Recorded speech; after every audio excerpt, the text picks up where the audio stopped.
You are watching coverage of the St. Croix Soccer Club, live on VAC TV.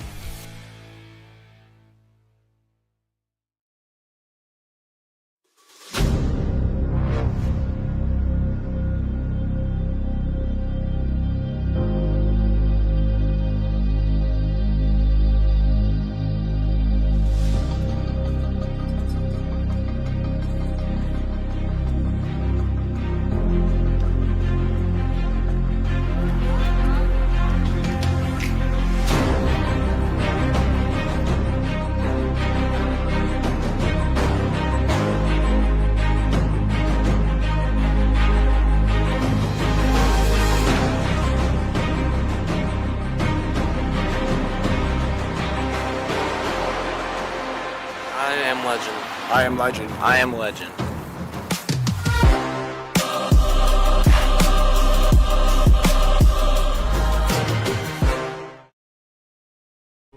Please don't say mentor. Okay. Yeah, we've worked together.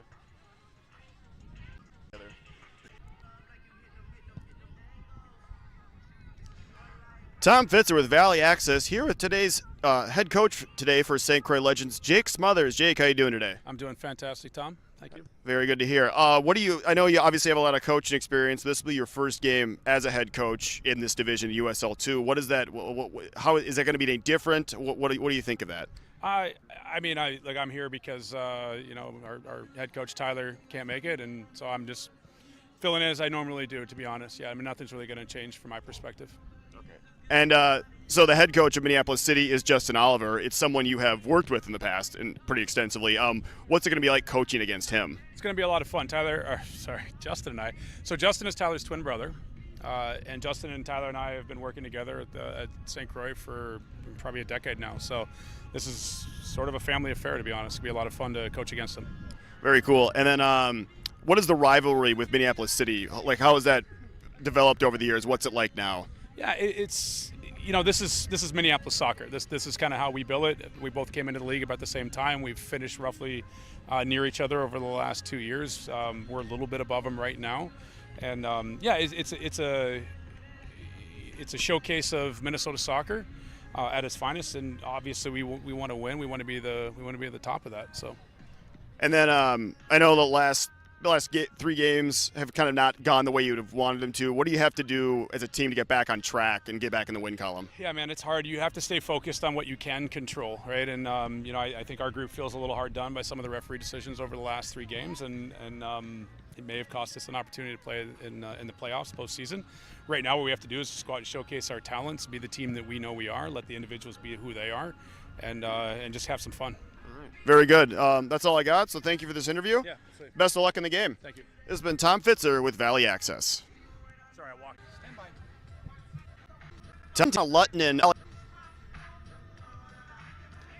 Tom Fitzer with Valley Access, joined today by Donna Luttinen. Donna, what do you do for the St. Croix Club exactly? Well, my title is administrative director, but I kind of do everything.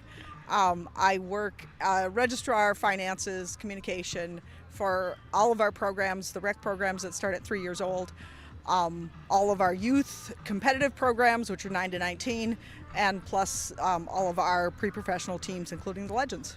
Very cool. So obviously it's the 40-year anniversary this year. Like, what does it mean to you that this club's been going for 40 years? Like, what does that mean? I think, St. Croix Soccer is a family. We have a lot of coaches around that have been here for 15 years, 20 years. We have Tim Magnuson, who's been around since the inception of the St. Croix Soccer Club 40 years ago. That type of longevity with a club is unheard of. We have a community, we have family, and that's really important for us. And providing great soccer in the Valley and beyond. Very cool. So what is the size of the club? Like, how many teams are there? How many people roughly are involved working with the club? So I do payroll for over 100 people on a monthly basis. So that's part-time trainers, coaches, full-time staff. So that's a big number. We have currently, our rec program has about 300 kids involved in it this summer. We had 250 plus or minus a few in the developmental league program, which is our feeder program to U9. And then we had another 50 to 60 in our minis, which is 3-4, and our kickers, which is just a place to get started. We have 63 teams in the club, competitively 9 to 19, and then we have 5 pre-professional teams. We have 3 on the men's side for the Legends, and then 2 on the women's side for the Legacy. So that works out to be, it's about 1,000 competitive players. I think around 100 in the pre-professional space, and then, like I said, about 300 in the rec program space. Very good. That's impressive. It's very cool. What's next for St. Croix as a club?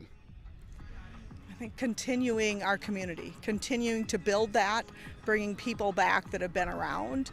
It's great to see our alumni come out today and participate. Some of those alumni are coaches right now, which is fantastic. I think one of the biggest things that we want to work on going forward is building more field access. That's really important. This summer has been one of the worst summers as far as getting playing on a grass field in my history with the club.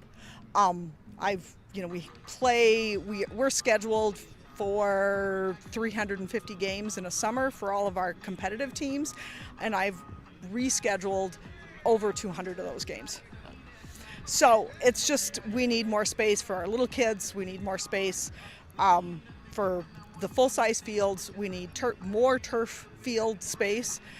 It's something that the community of the Stillwater area, if you want to call it the Stillwater High School or the Stillwater School District area, but also the St. Croix River Valley, it's something that we need for our youth, for our players at St. Croix, but for everybody, all the other people in the community as well. Oh, very, very cool. And then one last question. What does the team, so obviously you have all the teams for the younger kids, but what does it mean, this team's relatively new, it's only been around for a few years. What does it mean to have a team in the division like the USL2 to the club? I think it's really important. It provides another path for our players. There's a lot of kids when they're 19, it's like, oh, I'm going to college, maybe I'm not going to play anymore, maybe I am going to play, but it gives them a place to come back to. And then it gives them an ability to continue their connection with the club. Maybe they become a coach, they're going to maybe they come back and, when they have a family, but it gives them an opportunity to continue their skills and their connection with the club, which that continuation has become really important in all of the youth soccer market, where we're able to provide that next step. They're not just walking away and going to college and never playing St. Croix again, never wearing the badge, which wearing the St. Croix badge is really important. Very cool. Well, that's all the questions I have, so thank you for joining me for this interview. Thank you. This is Donna Luttinen with St. Croix Soccer Club, and this has been Tom Fitzer with Valley Access.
You are watching St. Croix Soccer live on VAC TV. Good evening, soccer fans. This is Tom Pitzer, joined by Adolfo Gonzalez, coming to you live from Pony Stadium here in Stillwater, Minnesota, for this final USL 2 match of the season for St. Croix Legends. Today they'll be in a bit of a Minneapolis, Minnesota, Twin Cities derby, whatever you want to call it, with Minneapolis City. Kind of an intense rivalry has developed these past 2 years between these two teams, and we'll see another good edition of it today. Adolfo, obviously St. Croix has been struggling a bit the last few games. What do they have to do to get back in the win column today? I think the biggest thing is just believing in themselves, to know that they have a quality team, they have a quality players on their field and on the bench. So just kind of going back into the belief system for themselves to be able to get the job done today. All right, we'll have to see how that shakes out. Hopefully they can do that today. Normally the coach is Tyler Oliver. He is, due to his red card, cannot be on the bench tonight. Acting head coach is his assistant, Jake Smothers. Jake Smothers has a long career of coaching soccer, so he should be able to step right in with no issues. That being said, it should be a good match today between these two teams. Kind of a warm day. Obviously, if you've been in the Twin Cities area, you are aware. It's about 90 degrees right now. That turf is going to be a bit hot, but both teams should be able to handle it with no problem. Should have a good game. A few clouds in the sky, a little bit of a breeze, which helps. Other than that, it should be a beautiful night for soccer. And this is what I consider to maybe a good little matchup between these guys, only because this is the first of 2 games within maybe a week or 2 that these guys are going to face each other in. You got the last regular season tonight that they're going to have here, and then in about a week and a half, 2 weeks, they're going to go ahead and play against each other in the Minnesota Cup final, which again now they're chasing for a trophy. St. Croix Legends looking to be able to get their first one, and I think City, maybe they're on to the second or third one. I really don't know. Okay. Yep, familiarity does indeed breed contempt a lot. That will probably be true with these two teams. One game today, and as Adolfo said, another game, I believe it's on the 27th in the Minnesota Super Cup final. St. Croix in the standings right now. Minneapolis City sitting in 5th with 12 points. St. Croix sitting in 4th place with 17. St. Croix had a bit of a slide here.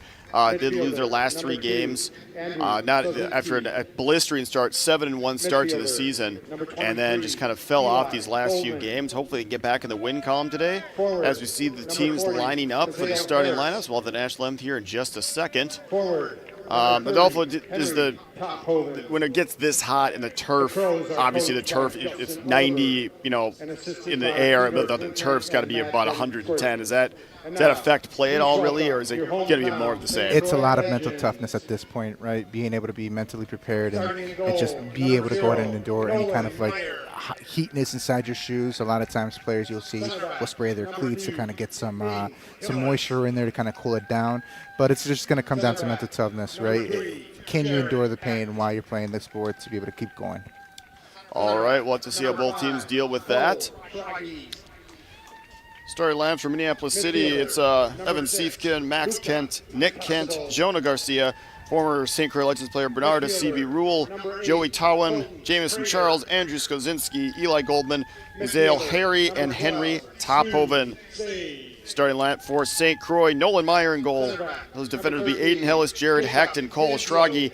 Midfielders be Luca Contestable, Colton Prater, Stu Sane, Jacob Dinzio, and Carter Cheesfeld. And the 2 attackers today will, as it's been for most of the year, Shea Bechtel and Nathan Donovan. Yeah, what's really cool about this is that this is a Twin Cities derby.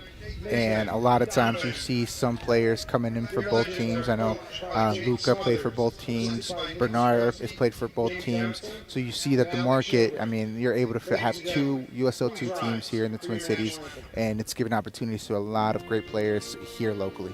All right, as we rise for the national anthem.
All right, national anthem has finished. Both teams shaking hands before the game.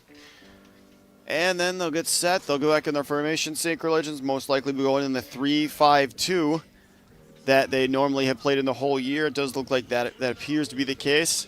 Adolfo, what's the St. Croix? Are they going to continue? What's their main strategy with the 3-5-2? Like, what are they trying? What are they trying to do to get goals? You know, it is a very narrow field, especially when you're dealing with the 3-5-2. So when you have those wing backs, being able to exploit the space as quickly as possible and let them go 1v1 on the outsides and the attacking third, I think is going to be key for them.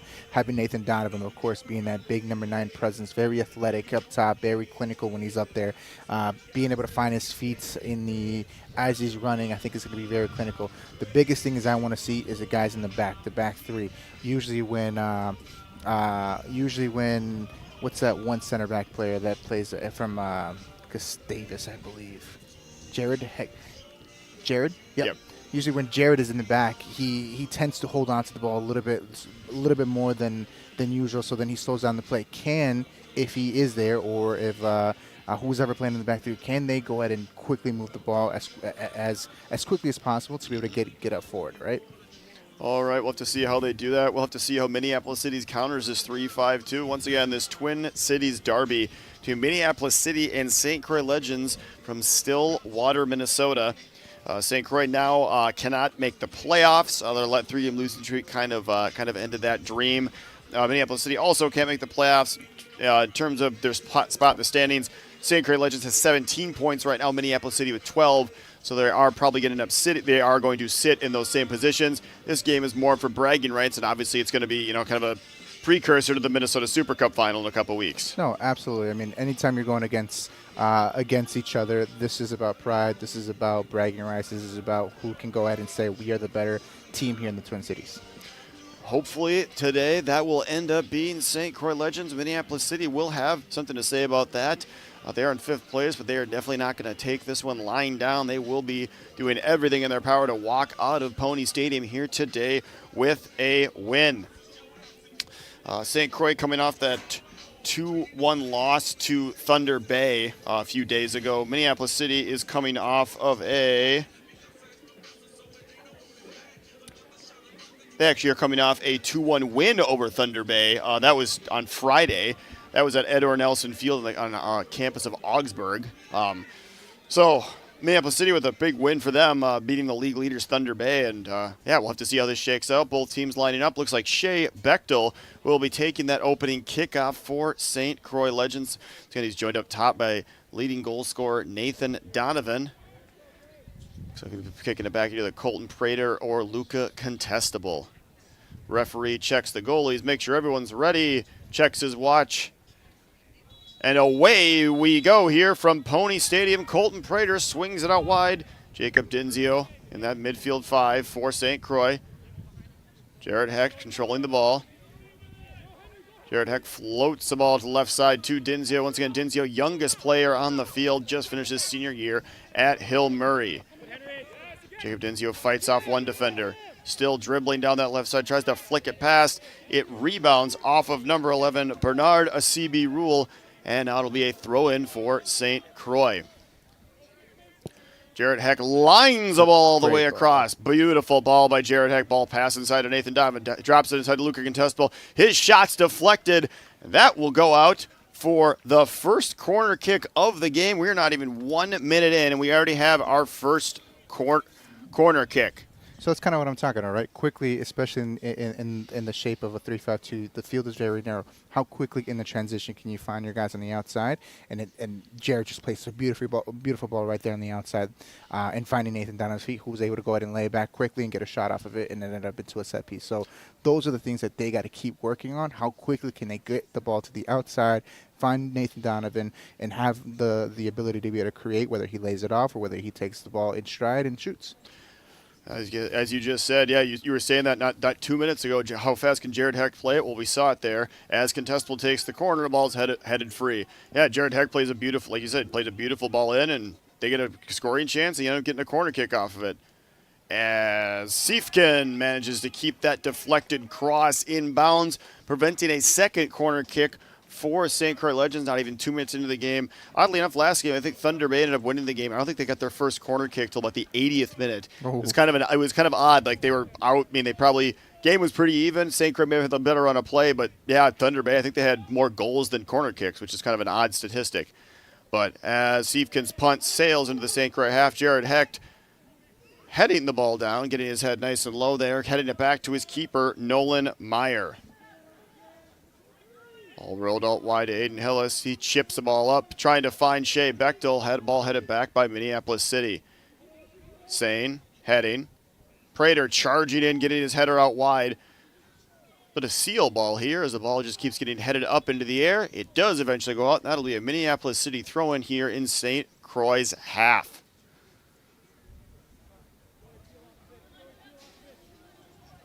Third minute here from Pony Stadium. Still 0-0. Ball flicked on by Tophoven. Controlled by Towan. He rolls it back.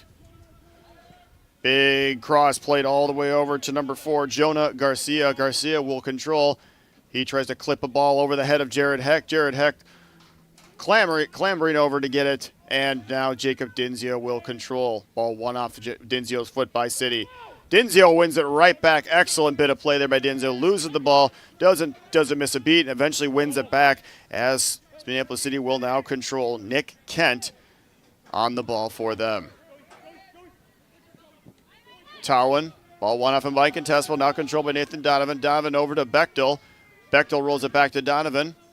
Prater now controls. Prater trying to find some space. Finds Schragi. Schragi rolls it back to Dinzio.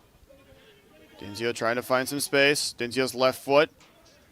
Bit of an awkward pass for Donovan. The ball lost, and now Minneapolis City will come back on the counterattack. Interesting formation here. They're still playing the 3-5-2 St. Croix, but they got Dinzio off of the midfield and into the back three right now. So he's playing almost like a left center back right now. And, you know, I'm not mad at that of that option only because of how athletic Dinzio is, how great on his feet he is, how great he is on the 1v1 battles, and they moved up Schragi up too. So he's playing on the outside as a wing back. Which should be it's pretty interesting to see that formation there. Interesting. Yeah, it does seem like an interesting formation. Yeah, it looks like Schragi pushed up a little bit. Dinzio dropped a little bit deeper as Dinzio's throw into Donovan goes right back to Dinzio. City wins possession. Prater charging, trying to defend. Bit of a jersey tug there at number 40, Mizael Harry. City controls. Far side of the field.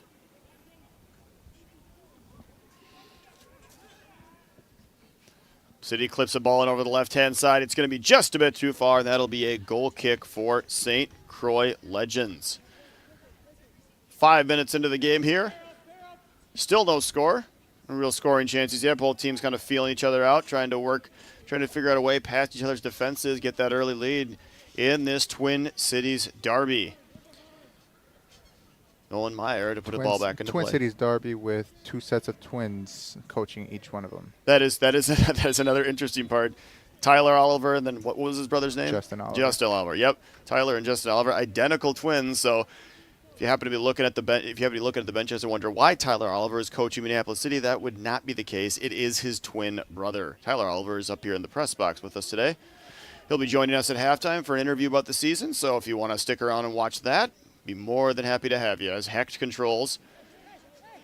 Hecht trying to find Bechtel. Bechtel clambered over. Hecht charging into the box. Hecht charging in 30 yards out. Hecht trying to find some space there. Couldn't quite. And now Minneapolis City will control. Stu Sain stepping in to thwart the attack. Eli Goldman, well done. That's a foul. Goldman spinning away from a few defenders. Then a foul called on City as St. Croix will restart play quickly. I see what Eli Goldman was trying to do there, try to get that foul in, but it just looked like a collision from both teams, and that was a handball from him as soon as he dove in there. Yep, there was a handball, and that's how they got that free kick as Hecht pushed up again. Looks like Hecht may have gotten maybe a little bit of a shove. There's Luca Contestable tries to catch Siefkin off his line. Siefkin was a bit out of his goal. Contestable from about 40 yards out realized that. Fired a ball. Unfortunately, it was just a bit too high, and the game will remain 0-0. Heads-up play there by Contestable, catching Siefkin out of his net. We'll have to see for the rest of the game if that's something that continues or if Siefkin's going to kind of maybe learn his lesson and be more aware of it. City now with a goal kick.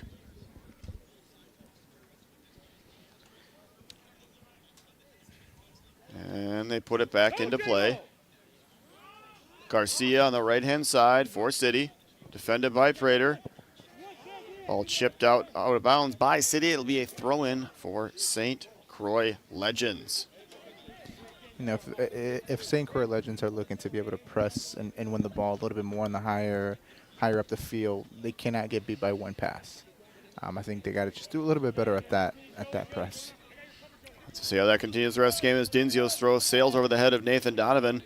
City plays a ball back into the St. Croix half. Ball goes out wide to Eli Goldman. He charges to the middle. Hillis defending him. Phil trying to kick him to his left foot. Hecht with an excellent tackle, tapping the ball off of Goldman's foot, knocking him over. No call as it looks like Teesfeld tried to find Shea Bechtel charging on the right-hand side. Couldn't quite, and it looks like it will be a goal kick for Minneapolis City. That was a great tackle there from Jared. Just an absolute great tackle. Patience there, waiting for the separation between the attacker and the ball and being able to poke that out without committing a foul. Hillis also doing a good job not giving Goldman that initial shot with his right foot. Mm-hmm. And then Hecht obviously coming in to clear it out. As a big ball played over the top. Meyer comes charging out of his net. He beats Golden to the ball and sends a left-footed blast out for a throw-in. Heads up bit of goalkeeping there by Nolan Meyer, as you were just saying, Adolfo. St. Croix not got beaten that one pass, and it looks like they almost just did there. Yeah, and it's just catching them off guard. And right now the front two guys for Minneapolis City, they're doing really well in trying to break the lines by making those vertical runs or even just being a little bit direct. And then just making sure. I mean, we've seen Garcia put that ball in there a few times off of a run of Goldman. So they're going to be a very, very direct team. Minneapolis City with some raucous fans making some noise here as they get their first corner kick of the game. Looks like Henry Tophoven to take this one, left-footed in-swinger. Hecht with another inspired piece of defending there to force the corner kick as we're in the 10th minute here from Pony Stadium. Still 0-0 in this USL 2 Deep North matchup. Once again, final regular season game for both teams.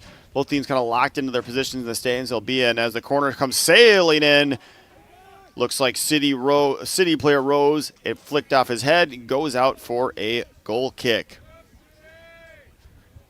So far, neither team able to find a way past the other one. Still kind of feeling each other out. Minneapolis City looks like they're trying to play a bit more of a direct route at times, as we saw with that ball that Nolan Meyer had to come out and charge and get. But St. Croix kind of a bit more patient, trying to work it towards those wings, trying to maybe work it into Bechtel and Donovan, have them spray it out to the wings.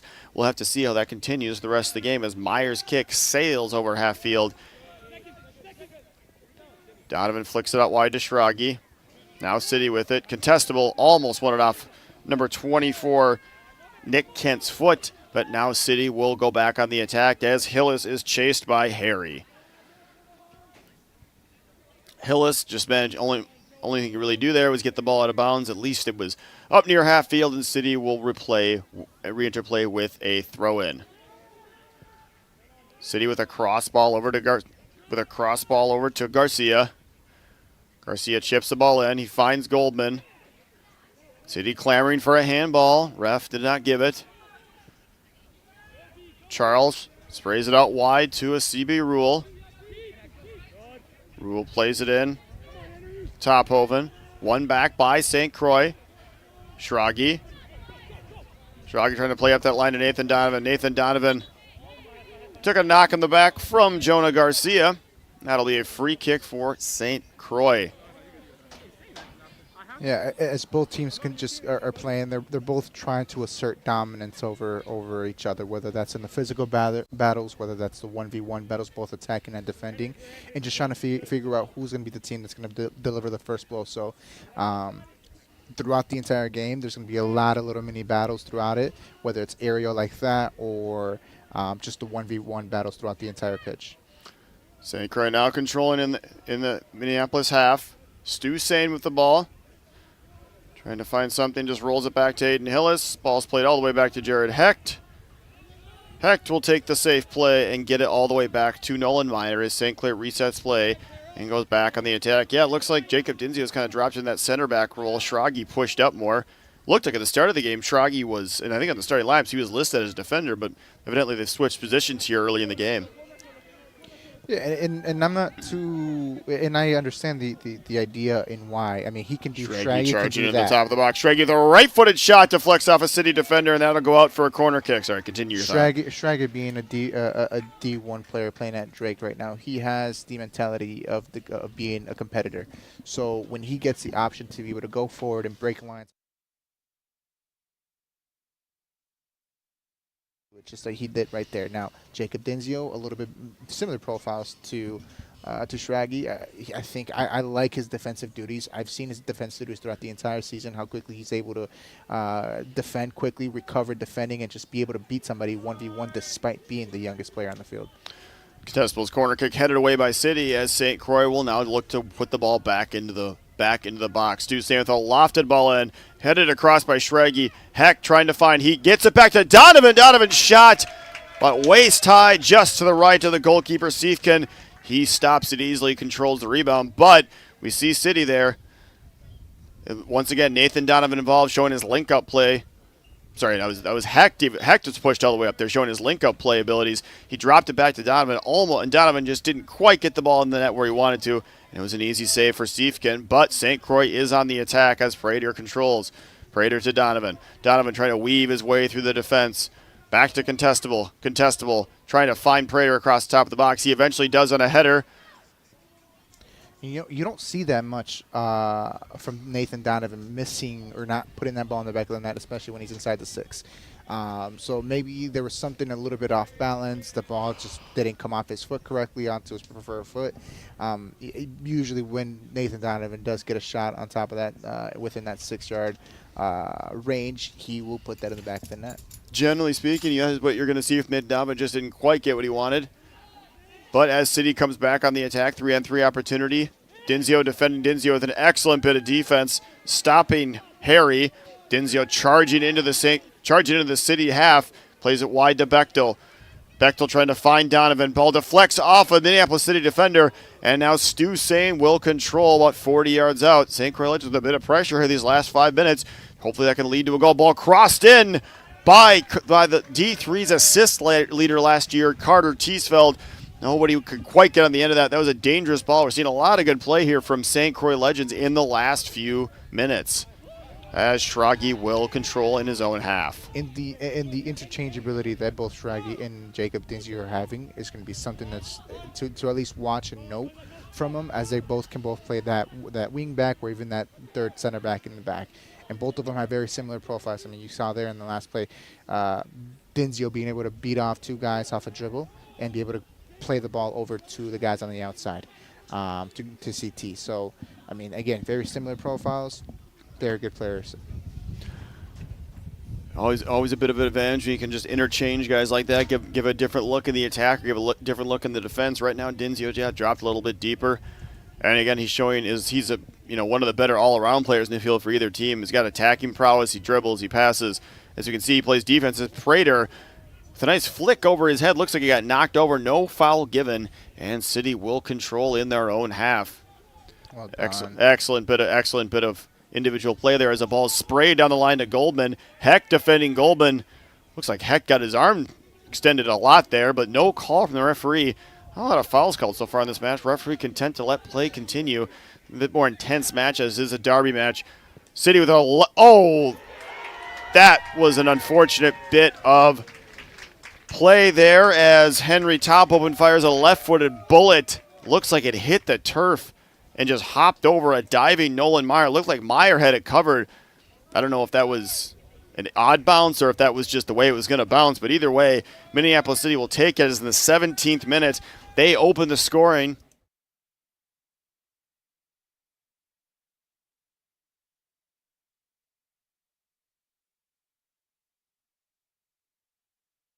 Hopped right over him, and that will be the first goal of the game Henry Tophoven opening the scoring for Minneapolis City, and they have the lead early in this Twin Cities Derby match. Put it on frame. That's the advice you give to your attackers. Just make sure you put it on frame, and you never know what's going to happen. When you shoot, put it on frame. Whether the goalkeeper makes a good save but ends up dropping it, someone's able to rebound it, or in this case, you put it on frame and the turf is able to help you out with that. Just put it on frame, and you'll never know what happens. Exactly. That is what you always want to do. Make sure it can't score if you don't hit the net. There's a foul called in City. And St. Croix will restart play here. Still pretty even match so far. City with just maybe a bit of fortune there. Maybe a bit of fortune there. Ball hops off the turf and gives them a 1-0 lead as City will now have a throw-in. Yep, sometimes in games all you need is just a little bit of luck to be on your side to be able to get that ball in the back of the net. So, pretty even match. Both teams have had pretty good success on trying to get some attack going, and the first blow came from City. Schrage finds Prater on the left-hand side. Prater in the middle of the contestable. Contestable charging. Contestable with a right-footed shot. Did catch that as well as he can.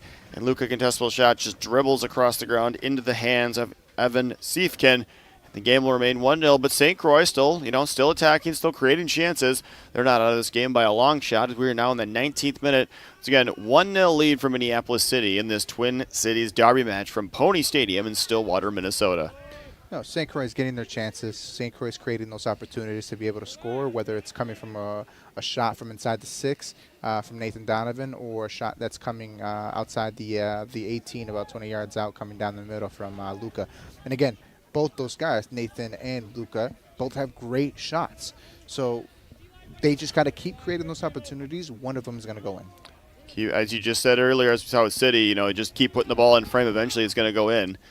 So we'll have to see if that continues. An excellent bit of play there by City as they charge in the net. And a left-footed drive sails not too far from the crossbar of Nolan Meyer's goal. That was a bit closer than I think anyone realized. Looked like it was Joey Towan who fired that shot as St. Croix restarts play here.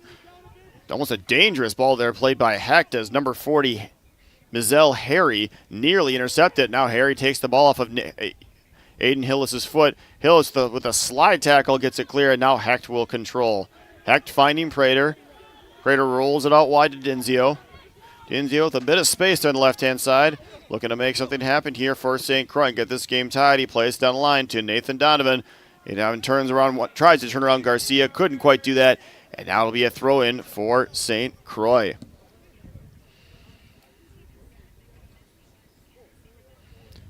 Schrage to throw it in. Finds Donovan. Schrage taking on a CB Rule.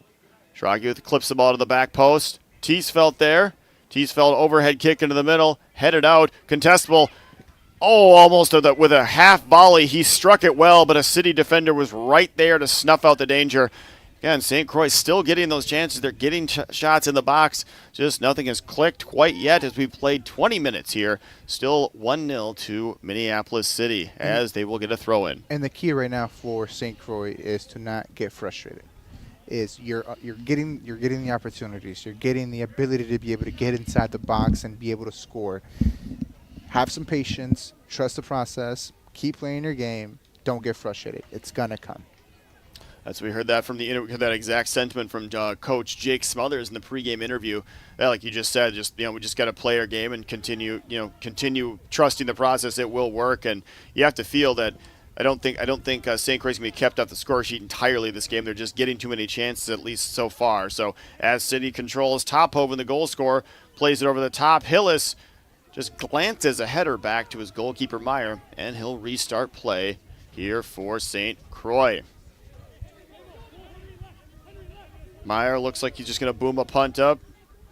Sends one high into the Stillwater evening air. Bechtel flicks it on. Donovan trying to flick it out wide to Schrage. And now City will control. A CB Rule. Ball deflects off of Schrage, or looked like it did. Throw in for St. Croix instead. Linesman judging that, went off a City player last. And now Stu Sane will restart play. Stu Sane down the left-hand side. Stu Sane finding Schrage. Back out wide to Sane. Sane trying to hit a right-footed cross into the box. Didn't catch much of it. And even Evan Siefkin comes out to collect easily. He'll restart play by rolling it out to number 4, Jonah Garcia. Garcia clips the ball in.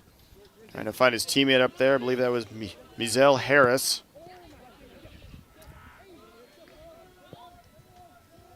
Ball clipped over the top. Bechtel giving chase. Bechtel now controlling. Bechtel shields his defender off, and it'll be a throw-in. Carter Teesfeld will be over to take it for St. Croix. As his long throw is always a danger. You even see it looks like Jarrett Hecht is not pushed up for this one. Teesfeld, hopefully he can get this throw into the box, create some danger. A big throw in, collected easily by Siefkin.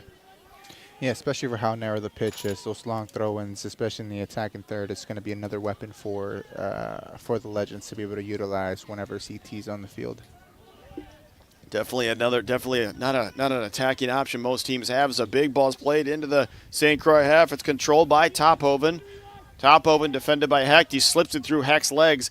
Hecht able to recover quickly and win the ball and play it back up the line, but it goes out, and that'll be a throw-in for Minneapolis City.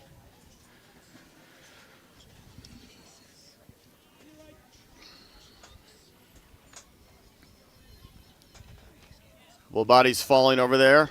Harris controlling. Tries to spin past Hillis. He does. Hecht shields him off. And it looks like there was a bit of confusion. Hecht thought it went off a City player. Shielded off for an apparent goal kick, but it was judged to have hit a St. Croix player last. And this will be the second corner kick of the game for Minneapolis City.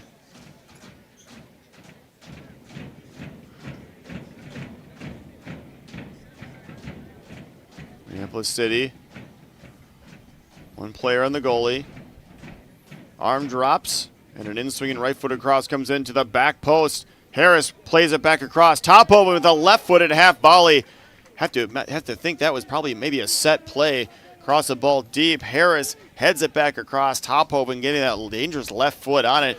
Caught it fairly well. Just too much backspin. It sails over the net of Nolan Meyer, and this game remains 1-0 as we are in the 25th minute. No, it definitely looks like a set play, something that they've been working on the training pitch, and it looks like it was designed and almost perfectly executed. Nathan Donovan judged to have fouled the player, getting that header off. As City restarts play quickly. Goldman dribbling through the middle, flares it out wide. Left-footed cross to the back post. Tophoven looked for a second there like he was going to attempt a bicycle kick. Couldn't quite get the angle right as he plays it. Now is CB Rule charging into the box, defended by Schrage. Schrage with an excellent bit of defending at the last second. As CB Rule looked like he was either going to pull the trigger on a shot or send a dangerous low cross in.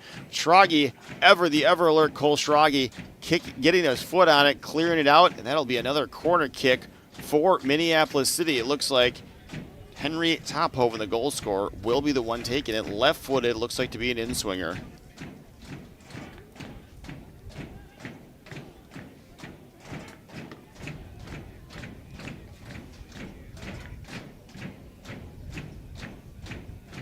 City fans making a bit of noise here.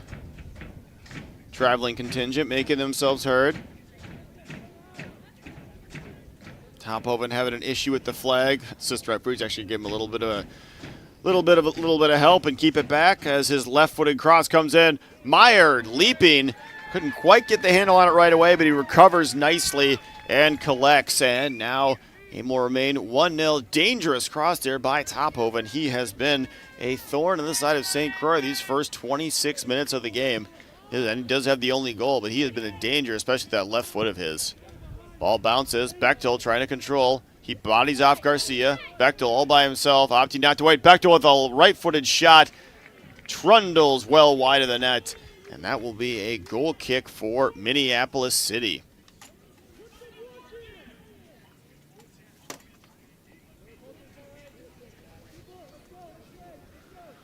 Still 1-0 here at Pony Stadium.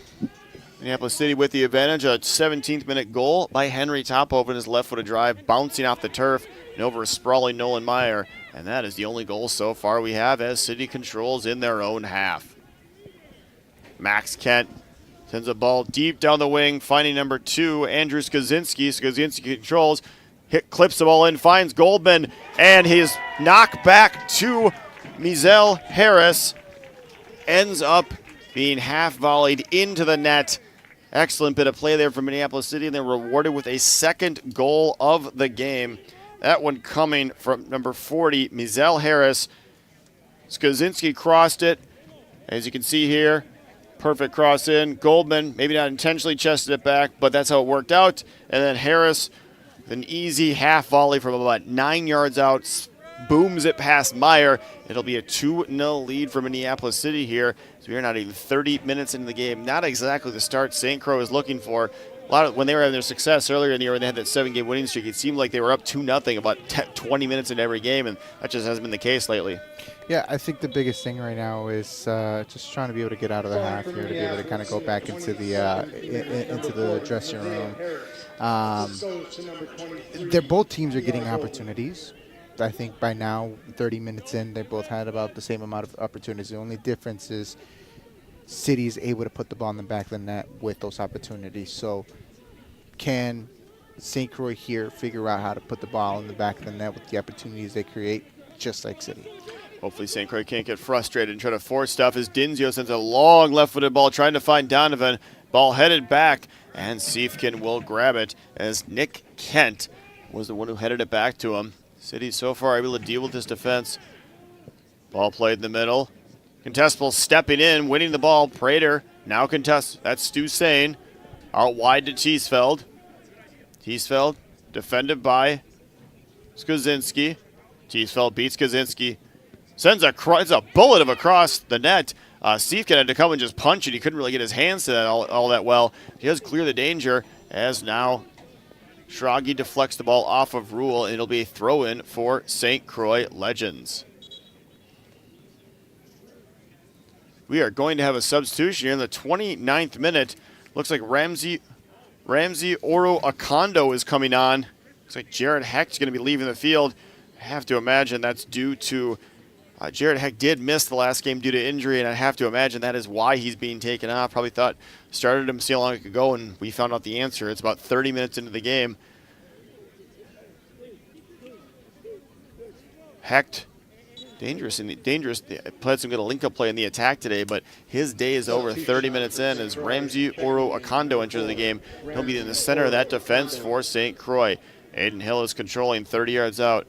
He finds Nathan Donovan in the box. Donovan twists his man, sends a dangerous ball across, and a booming shot off a rebound. Shea Bechtel crashes it off the crossbar. That looked like it almost tore the crossbar in half. Just a bit of bad luck by St. Croix, and it remains 2-0. Shea Bechtel, one of the first people you think of that you want to get an opportunity like that. Normally he would bury it. He did everything but put it in the back of the net. And see, that's the difference of tonight. Right, that is right there the difference of tonight. Right now, you had 2 shots within the 6-yard box from both players. You're both number 9s. You have Bechtel and you have Nathan Donovan, and they just could not put the ball in the back of the net. They do that. That's 2-2 right off the rip. Just a bit of bad luck, as you just said, and still remains 2-0. Bechtel controlling. Looked like Jacob Dinzio had a jersey pull there, but he played the advantage. It's a big booming ball into the St. Croix half. Aiden Hillis will just head it back.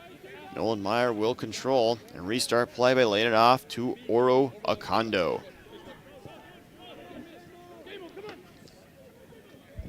Contestable and Charles. Battling over there on the right-hand side. No foul given. Ref content to let play continue in most cases. Not too many fouls. We'll have to see if this game gets, as this game wears on, if hopefully St. Croix get frustrated and start, taking some unnecessary fouls and acquiring some yellow cards. Yeah, that's going to be... Tophoven and Dinzio in a foot race for the ball. Dinzio beats him easily. He rolls it back to Meyer. Tophoven was with him about 3 steps and just realized that Dinzio's speed was going to be too much as Contestable flicks his header wide trying to find Schragi. A CB rule out wide to Garcia. Ball just getting over the line, and that'll be a throw-in for St. Croix.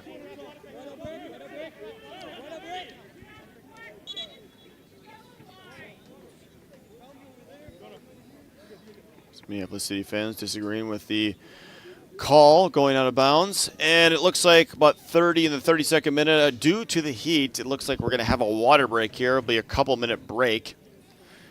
That does happen when it gets this hot. First time this year we've seen this. So both teams will take a minute or so. Both teams take a minute or so, get some water, probably get some instructions from our coaches, and then we'll restart play here. So again, if you're just joining us here from Pony Stadium in Stillwater, Minnesota, game's currently 2-0 in favor of Minneapolis City in this Twin Cities derby. 17th minute goal by Henry Tophoven. His left-footed drive bounced off the turf and over Nolan Meyer, giving them a 1-0 lead. In the 26th minute, a cross by Andrew Skaczynski. Eli Goldman's chest back to number 40, Mizell Harris, was dispatched into the net to give them a 2-0 win. Shea Bechtel nearly having the deficit just a few minutes ago. Ball in the box, 8 yards out. He side-footed it, did everything right, and it just crashed off the crossbar. I think the crossbar would still be shaking from that one. He got all of that, just couldn't. Again, it's an inch lower. It just rebounds off the crossbar and goes in, but not quite what we have. And the game remains 2-0. No, absolutely. I think the biggest thing right now, the biggest difference is one team is taking their opportunities and putting them back in the net. The other team is creating opportunities but just being unlucky. So that is the biggest difference right now in this game. And hopefully in the next 15 minutes, they're able to go ahead and figure that out and be able to put that ball in the net. So I think the next goal is going to be very important for both teams. St. Croix needs this goal to be able to stay within the game and keep this game within reach. And then City, they want to pull away as quickly as possible. So that third goal is going to be very important for them. Hopefully St. Croix finds a way past Evan Siefkin. So far, nothing has. And he's got his clean sheet going so far. 30 was at the 34th minute. Obviously, a couple of minutes to be added on in injury time by the official. Looks like play is going to restart here in just a second. It'll be a St. Croix throw-in on this near side of the field here to the booth.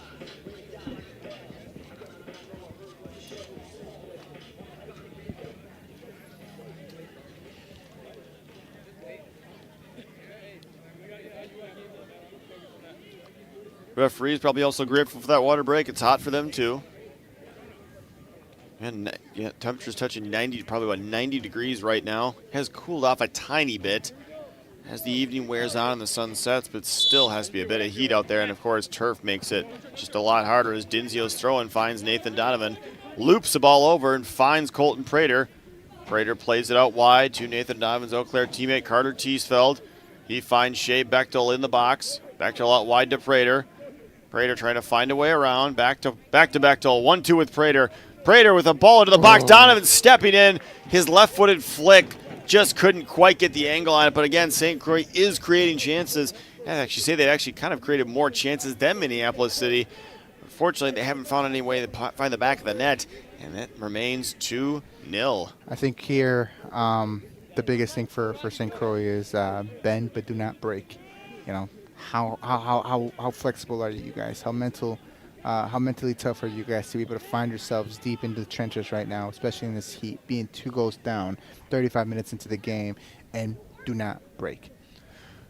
St. Croix trying to at least have the deficit, not go down 3-0. Be a long road back for them. It's not impossible, but you don't want to have to do it if you don't have to. Looks like Stu Say managing to get that out for a throw-in. There's a bit of misplay there by Akondo. Ball played back to Tophoven. Akondo recovers beautifully. His mistake led to a dynamite chance for Minneapolis City, but he ends up stepping in front of the shot and keeping it as a Seabay rule. And Akondo with another defensive play. Akondo made a mistake 15 seconds ago. It looked like City was going to go up 3-0. He steps in front of one shot, and then again, just about Bernard as Seabay rule, but to pull the trigger from about 12 yards out in the half volley. Akondo stepping in and getting it out for a corner kick, the 4th one of the game for Minneapolis City. Excellent bit of play there for Akondo. So he had to pick up a bit of a knock with not blocking those shots. Looks like he'll continue to play. Tophoven with the corner, cross it to the back post, and Meyer rises to collect easily. Yeah, so I mean that whole exchange right there was self-inflicted, from a bad throw-in to a bad touch to a ball coming across the 6 to then putting yourself to try to get the ball back because of the mistakes came from you. So self-inflicted. wounds there that they created, and hopefully they're able to clean it up, especially in the back line. Okondo went down for a little bit. Again, stopped 2 shots point blank. Looks like he may have took a knock on his foot. Went down. Looks like he will continue again. Okondo coming on in the 29th minute. Jared Hecht presumably leaving the game due to injury. Generally speaking, you don't want to replace a player with someone who's injured, and then also that player gets injured. Don't want to have to burn substitutions. Dinzio tries to boom a ball over the top. Couldn't quite find Nathan Donovan. And Siefkin will collect for City.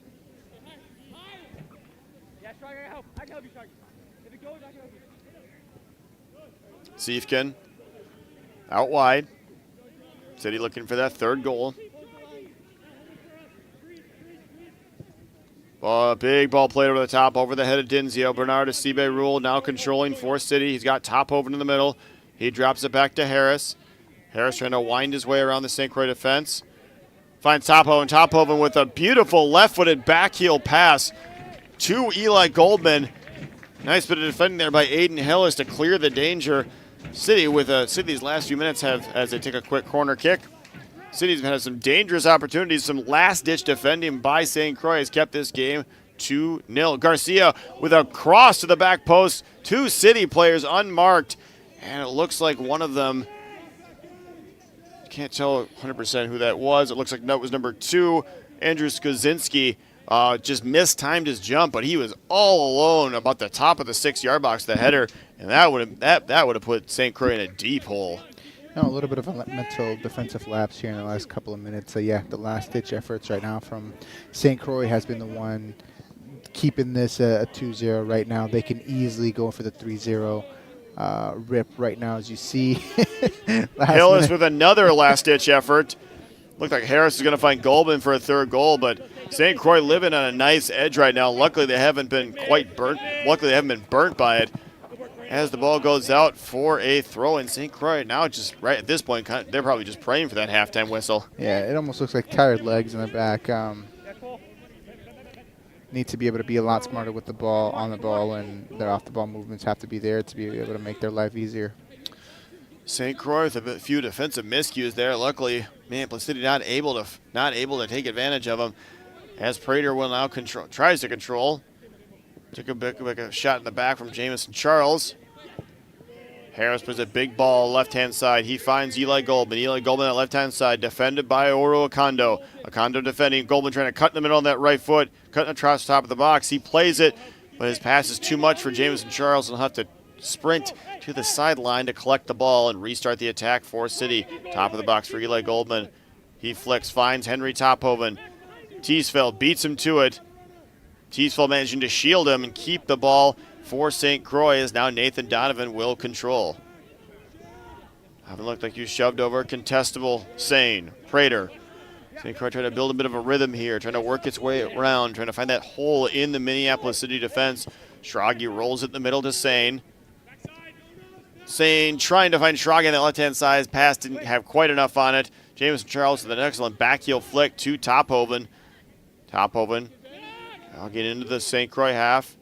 Tries to play it out wide to Goldman.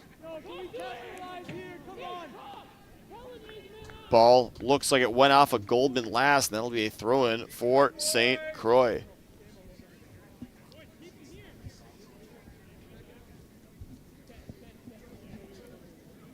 So Teesfeld will be taking this throw-in. Teesfeld with that long throw, throwing their own, just looking to get this, try to get it into the Minneapolis City half as we're in the 41st minute. Still 2-0 to Minneapolis City here from Pony Stadium. Donovan dropping deep, trying to control. Hillis stepping in at the last minute, clearing that out wide. Now Dinzio controls. He's defended by Harris. Harris wins it off Dinzio. Contestable, clipping it over the top, trying to find Donovan. It's a bit too far. And that'll be a throw-in for Minneapolis City.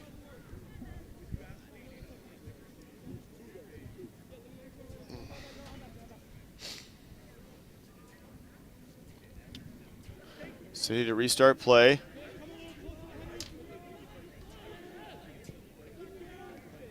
Hillis's header now flicked on by Prater, controlled by Contestable. Defended by Towan. Towan knocks over contestable. Will have a free kick here for St. Croix. Probably about 4. They restarted quick. Contestable rolling it across. Prater will control for St. Croix. Schragi trying to find a way around. He finds Sane. Rolls it over to Contestable. Contestable in the middle to Bechtel. And this is what they got to. This is what they got to do. They have quality to be able to knock the ball around, keep finding each other's feet, and keep working the ball up the field to be able to create some opportunities. Whether it's something like this, where you might have to get a little scrappy off of a missed ball. But the biggest thing here is, can they find each other's feet? Can they settle in? They have the quality to be able to do it. Can they continue doing it without getting frustrated, and then create something out of nothing? Bit of a missed clearance there by Minneapolis City, but then a foul on a City player gives them a free kick in their own box.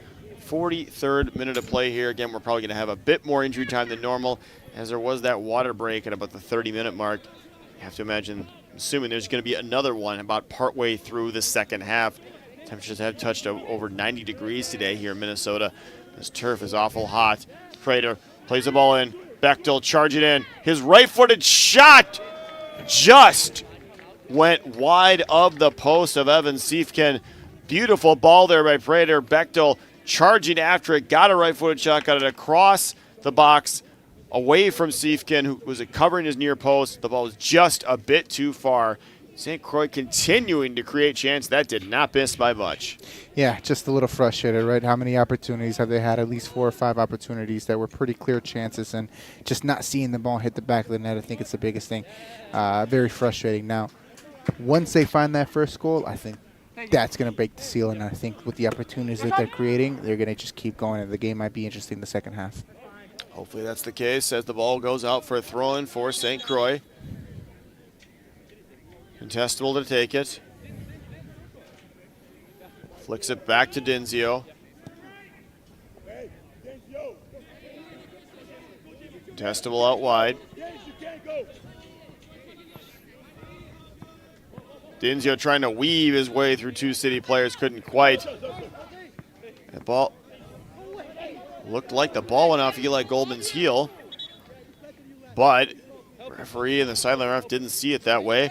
It'll be a throw-in for Minneapolis City.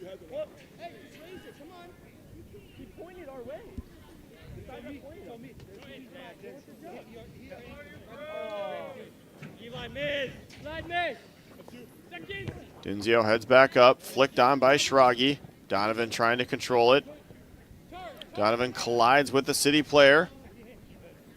He may have taken a knock in a sensitive area. Big booming ball played up. Skozinski on the left-hand side, defended by Teethfeld. Defended still by Teethfeld, rolls it across to Harris. Harris trying to work a shot. He does. Couldn't quite get enough on it. Nolan Meyer is alert to make the save and keep this game 2-0. So we're about to finish the first 45 minutes of play here. Be some injury time added on. You know, the biggest thing and the biggest difference every single time I see Minneapolis City creating these chances, and it's a 2v2, 3v3 on a quick attack and transition, it always feels like they're going to score. It always feels like they're going to put the ball in the back of the net. And so something has to happen here with St. Croix to make him feel, or make us feel like something's going to happen. Oh.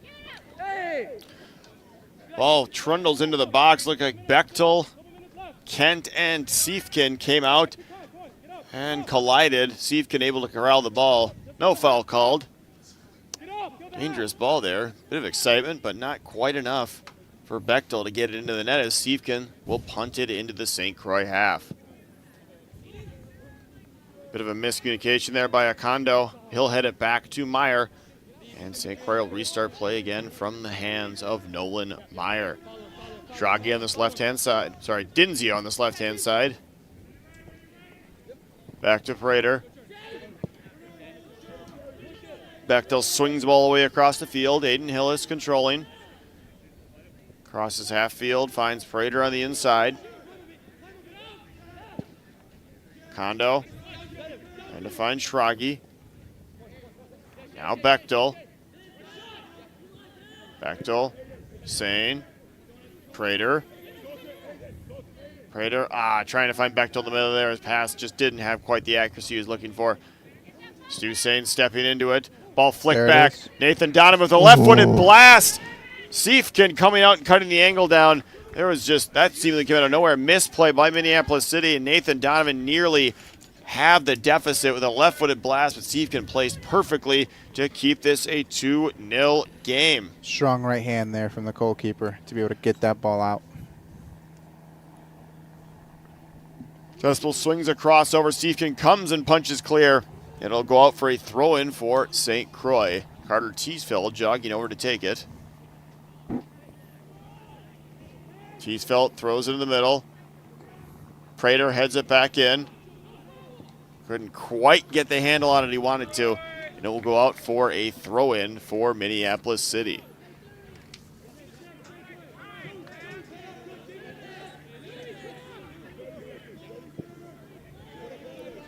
Sain wearing the captain's armband finds Dinzio on the left-hand side.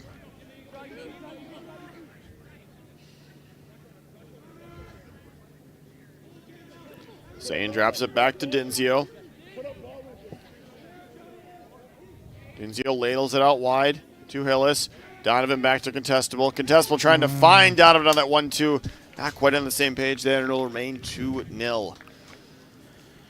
Good bit of play there from St. Croix. Just can't quite find that final killer instinct to get to have the deficit. That will do it for the first half of play here from Pony Stadium. Score at halftime. Minneapolis City 2, St. Croix Legends 1. Halftime from Pony Stadium. We'll take a short break, and then we'll come back with Coach Tyler Oliver in an interview. In the 16th minute from number 30, Henry Tophoven. And in the 27th minute from number 40, Mazael Harris. St. Croix Soccer is celebrating its 40th year this year. The club would like to thank everyone who has worked, coached, played, or been a parent. Thank you very much for all your support and dedication to St. Croix.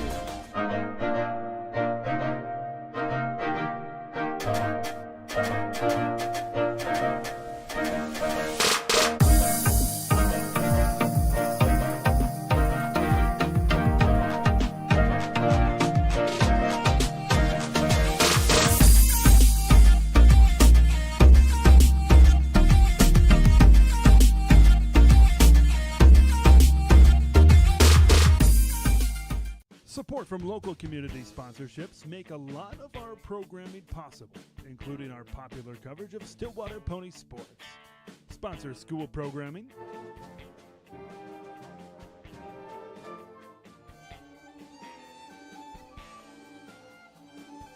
as well as community events. Support local community organizations and their events by sponsoring our coverage or donating at our website, vactv.org.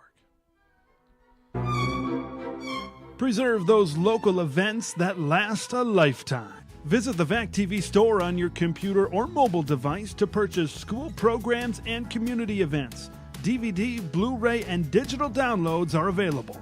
Make it easy and search for your program that you wish to purchase. Buying is convenient with multiple options at your disposal while checking out.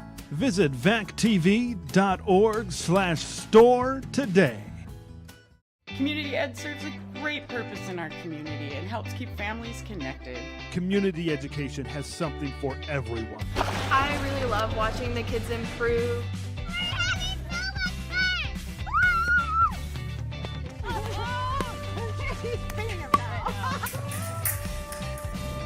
You can do it! Nice job! Come and see us at Community Ed for a good time for kids and families.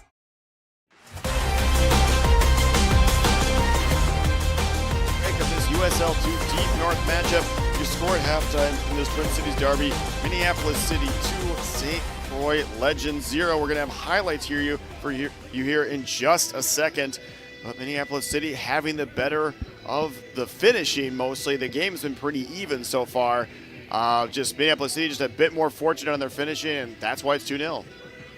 We got our first goal here. You see Henry Tophoven, 25 yards out, drives a left-footed shot. Couldn't quite see it in that clip there, but it looked like Nolan Meyer had it covered. Ball just hopped over him for the first goal.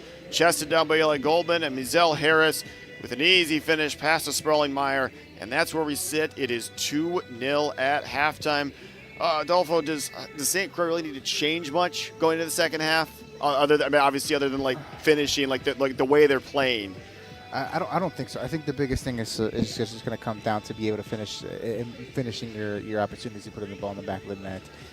They are getting countered pretty quickly and easily. You know, at times, especially in the last 10 minutes, we see them coming down. So City, we see them coming down in a 2v2, 3v3 situation. And every single time it feels like City's going to score when they are in those opportunities. Even at the end, with Nathan Donovan being able to hit that ball with his left foot within 10 yards, and the keeper was able to make that save. So stuff like that. They're getting opportunities inside the 6. They're getting opportunities outside the 18. They're getting crosses in. The biggest thing is, can they put the ball in the back of the nets and just keep going at it without getting frustrated? Of course it's frustrating. You have countless opportunities and none of them are going in. Can they continue doing that without having any kind of mental defensive lapse? We have seen a few of those, like you said, those defensive lapses. We have seen a few of them. There was a stretch in about a minute where it seems like there was 2 of them. Ramsey Oro-Okondo did make the defensive lap, but he recovered to block 2 shots. For a few minutes there, it was St. Croix on a nice edge, just like playing with fire. They were just unforced errors basically. So, actually, now we're going to be joined in the booth by head coach Tyler Oliver. We'll give a short interview with him, talk to him about the season. Tyler, how you doing today? Good. How you doing today, Tom? Thanks for having me on. Yeah, no problem. Thanks for coming on. So, obviously, season, lost the first game of the season, but then 7-game unbeaten run. Mm-hmm. Everything seemed to be going great, and then obviously the last 3 games, not exactly what you would have wanted. But what's the biggest positive you can take away from the season so far? Yeah, I would say even though the results didn't quite go the way we wanted it to the last 3 games of the year, our performances in all 3 games were probably better than they were in the legs where you got the wins in. It's going to sound a bit of a cop-out, but we had some really, really tough refereeing decisions go against us, and I will die on the hill that those kind of impacted and changed those games, which is why I'm in the booth today. So, we saw that in the last game. That looked like it. I think everyone can agree that did look like a penalty kick, and your reaction probably was probably understandable. I think in the moment. So it was funny. Jake Smothers was coaching against their assistant coach in USA Cup this morning, and he went up to him and goes, "Yeah, blatantly a missed penalty." Yep. So it was nice to hear from their coaching staff that they obviously had a better look than all of us even did too. So the fact that they felt that way doesn't help much after the fact. But again, knowing that It's okay if one decision goes against you once in a while, but to have 3 stonewall decisions go against you in back-to-back games was tough. And I think the boys have probably carried it a bit into the performance that we're seeing right now, which can't happen from myself, from the staff, and then from themselves too, to be honest. Yep. Yeah, again, it wasn't just they were huge decisions, Nathan Donovan getting that second yellow card when it looked like he headed the ball. Yes, Donnie wins a header. The goalkeeper runs 12 yards into him, collides with him. He yells. Really, really tough call. And then obviously we don't have Donnie against RKC, which changes the way we play a ton. To be honest, it's probably more important to us than any one player to their team is in the conference. And then the penalty call against Thunder Bay that didn't go our way in the 78th minute. And honestly, if we get that penalty call right now, we're 3 points out of playoffs if we win today. And I think just psychologically, the boys knowing that we had everything in front of us heading into the last 5 games of the year, and then it kind of slipping away is part of what you're seeing today. And that's the human element that's tough. And we tell the boys all the time, we're not here to coach your guys' attitude, your energy, and effort levels. Those have got to be the non-negotiables you guys bring to the table every single time. And I think we're kind of lacking on that a little bit today. Yep. Hopefully they have gotten chances. I mean, again, you saw the first goal, the drilled shot. It looked like Meyer had it covered, and then it just hit the turf and just hopped right over. It's just. Nolan wants that one back. I think he wants the first one back against Thunder Bay the last game too, to be honest. I think Nolan's been unbelievable 90% of the season. I think maybe confidence is starting to slip just a little bit, but that's not an indictment on him as a goalkeeper, because the goalkeeper that he is the goalkeeper we saw for 90% of the season. He just has to believe that's who he is, and then he'll be back to that same level and standard. Exactly. And we've had 3 really good chances today, the same way they've had 3 really good chances. The only thing, they've taken 2 out of their 3. I would say that City probably feel a little bit more in control of the game than we would like to be right now with some of the pressing and the tempo they're setting up the field. I don't think we've replicated the same thing on our side of it, to be honest. And like one of the things that we had talked about in the scout was that Eli Goldman, when he plays the 10, is going to make runs in behind. It's not going to be the 9s who do it. And that's what goal 1 came off of him running up that left channel, then fighting a 2v1 with Andrew, and then Andrew crossing the ball in for a goal. And then even when then Henry went and played the 9 or the 10 now, and then Eli's at the 9 because whether it be a knock or something. Their player profiles don't change. So if Eli's at the 10, he's still going to run behind. If he's at the 9, he's going to run it behind. Yep. If Henry's at the 9, he's going to check down. If he's at the 10, he's still just going to stay underneath and play. So I think it's a matter of like us as a coaching staff and the players got to realize those things about like, hey, even if they change positions, it's still the same people in those same spots at the end of the day. And again, our 6 is just getting ran off of way too easily, and that's on Stu and Colton to kind of figure that out. Hopefully they can figure it out there in the second half. Obviously, this is the last game of the year. You still have that Minnesota Super Cup matchup. I mean, obviously you're trying to get a trophy. So what are you? And you're playing these same city players. So how much is tonight going to affect the next game as well? They say it's really hard to beat a team 3 times in 1 year. We saw that with RKC. Almost saw it with Thunder Bay. So maybe if City takes this one, we'll take the Super Cup one. I think that's a trade-off everyone would be okay with. And I think the boys will be roaring to go for the Super Cup final for sure in just a different kind of psychological way. All right. When is that Super Cup game? I want to say Thursday the 25th. Okay. 6:30 at McAllister, I believe. McAllister College in St. Paul. Okay. It should be a good matchup. Again, trying to get some trophy from this year, trying to get some, get to lift some kind of trophy, which would be nice. So obviously I think you'd also rather be in the playoffs as well, but the season didn't shake out that way. So yeah, and again, like we're happy with the performance, the strides we took moving forward.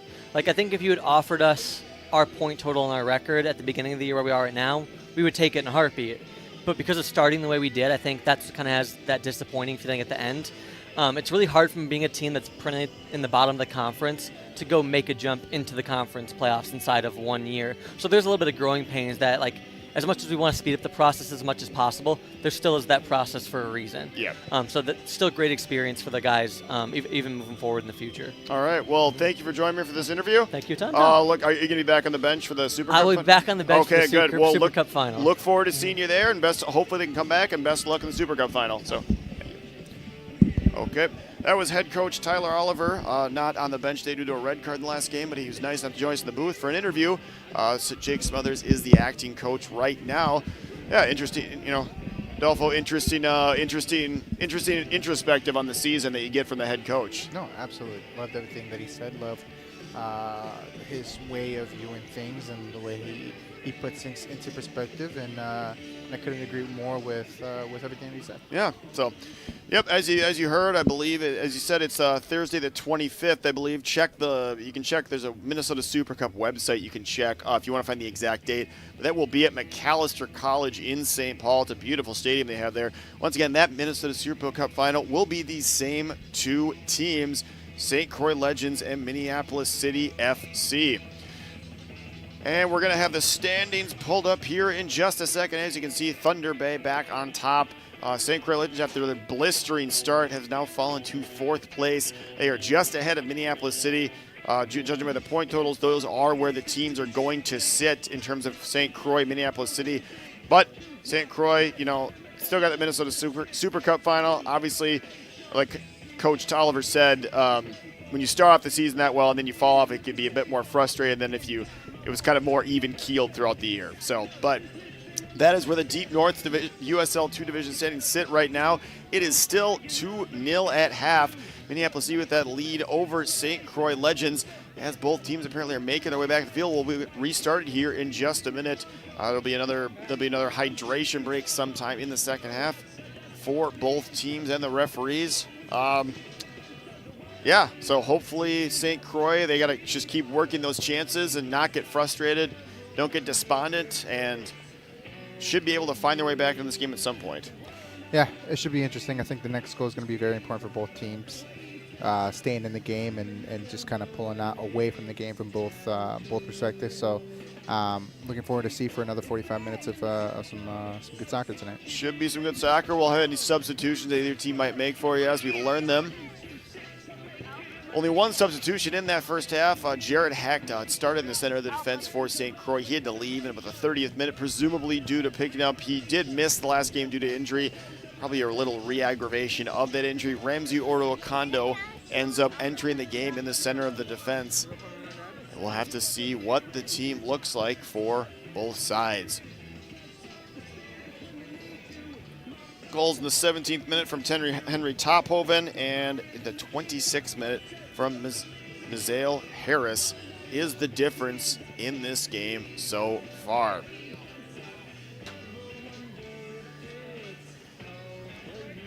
Does look like pretty much the same team St. Croix trotting out. Acting head coach Jake Smothers giving the pre-second half pep talk, trying to figure out a way back into this game. City warming up, and but temperature now probably in the high 80s here in Stillwater, Minnesota. Bit of a warm one today. City just a bit more clinical on their chances, and that is why they have a 2-0 lead. So again, 40th anniversary of St. Croix Soccer Club this year. Had the head administrator for the club, Donna, on before the game. Good interview about like the direction of the club, what they want to hope to accomplish. It's 40 years is a long time for any club to be continually going. So it's impressive. Yeah, 40 years. Great products. Has produced a couple of MLS players. Has produced quite a bit of coaches, both collegiate. We're still waiting for that first pro coach that comes out of St. Croix. Yep, as we had a last game pre-interview with Minnesota United player Devin Padelford. Played his entire youth career in St. Croix, and now plies his trade as a defender for Minnesota United. Both teams, Minneapolis City, huddling up. They're going to try to maintain this 2-0 lead and extend it if they can. As you've said before, Adolfo, his next goal is going to be important if it does come. St. Croix needing to get it to have the deficit and keep this game. Minneapolis City gets it, that kind of might be it. 3 goals is a lot to ask. Yeah. Especially trying to chase a game, especially in this heat. It's hard to expend that much energy.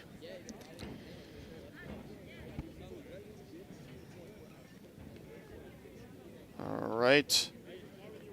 Looks like Eli Goldman, the restarting play here for Minneapolis City. Ref checks his watch, and we're going to get started here with the second half. As Kent booms a ball at the right-hand side, trying to find Bernardo CB Rule. Jacob Dinzio now pushed back up as Stragi looks like he's dropped back to his more customary left back position. Minneapolis City into the play, restarted. Roll it all the way back. Nick Kent sends a ball deep into the St. Croix half, but it goes out, and it'll be Cole Stragi to take the throw in and restart play.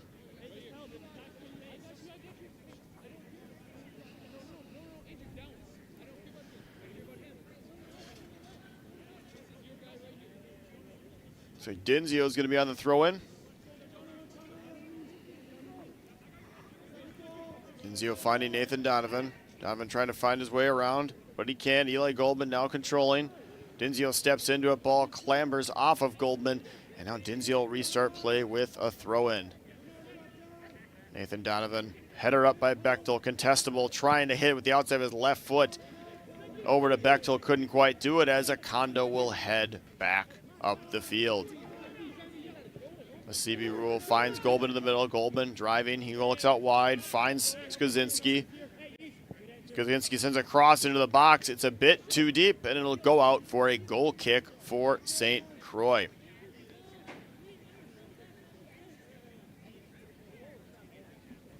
Doesn't look like any substitutions for either team. Looks like the same 11 for each team that ended the half are starting the second half. Sure, we'll be seeing some subs here in about 15 minutes. Have to expect it on a night like tonight. Kind of hard to run for 90 minutes full blast.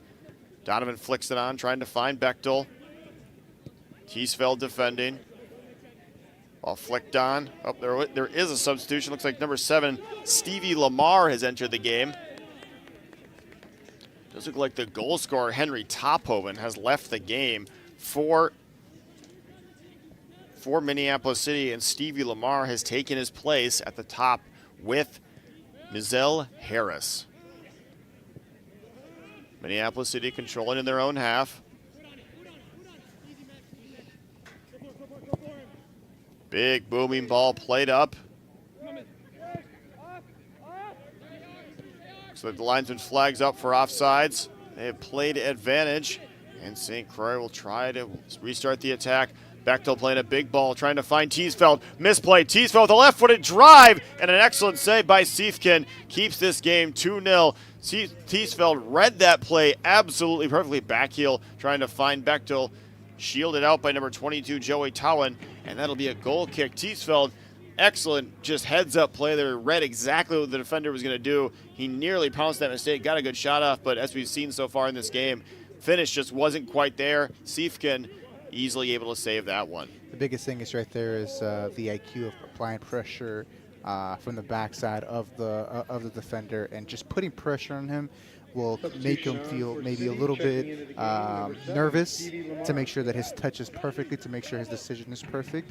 And sometimes defenders have a little mental lapse when they have a little pressure coming from the back. The ball's coming from a weird angle towards you as you're heading back to your goal. And you see that little defensive mental lapse there. Teesfeld nearly having the deficit and pouncing on that one as a big ball is played into the St. Croix half. Schragi on it.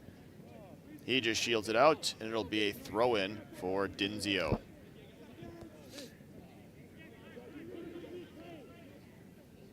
CB Rule, former St. Croix Legends player. Bechtel knocks over Eli Goldman. It'll be a foul and a free kick for City as they restart play quickly.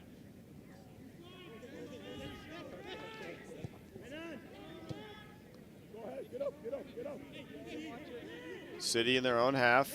St. Croix applying a little bit of pressure, trying to find a way back into this game. Garcia on that right-hand side. Chips the ball over the top. Hill is stepping in to head clear as Goldman now controls. He looks out wide, finds Kozinski. Kozinski clips the ball in. Prater right placed perfectly, and he'll find Contestable as Contestable tries to get this play restarted. Bechtel back to Dinzio.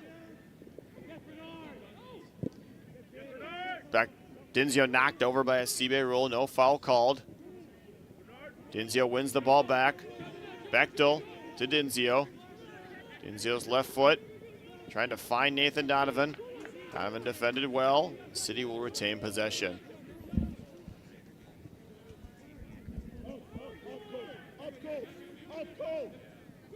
Towen in the middle, finding Charles. Out wide.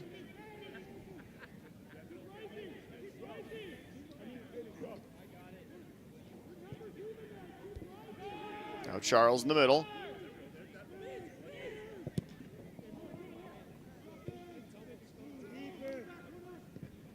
Bit of a miscue there by City. Nathan Donovan in the boxes, left foot. And that Nathan Donovan fires over the net. I thought it was deflected, but it looks like finishing woes continue for St. Croix. Nathan Donovan had an open shot with his left foot, and you'd expect Donovan to put that on frame and maybe get a goal, at least put it on frame and possibly a goal, and just couldn't quite get it. And the game remains 2-0 St. Croix. Like you've said, Adolfo, still getting those chances. It's just one of those frustrating days so far. No, absolutely. I think we're 6 minutes into the game. 2 clear chances there for St. Croix. Really well good chances there coming from both of them, coming from defensive mistakes. CT applying pressure on that outside center back, and then the middle center back there just having a little bit of a miscue there, and so applying pressure on them. It seems that it might happen for them right there. Teesfeld finding Donovan. Donovan's right-footed shot parried by Siefkin. And it looks like Bechtel couldn't quite get the rebound where he wanted it to go. And now City will come back on the counterattack. City looking to extend their lead. Up 2-0 here in the 52nd minute. St. Croix with a few good chances in that first half. Acondo with an absolutely picture-perfect tackle. Took the ball off his foot. No foul called. Absolutely perfect by Acondo, as Prater will control. St. Croix with another golden opportunity. Couldn't quite get that one in as well.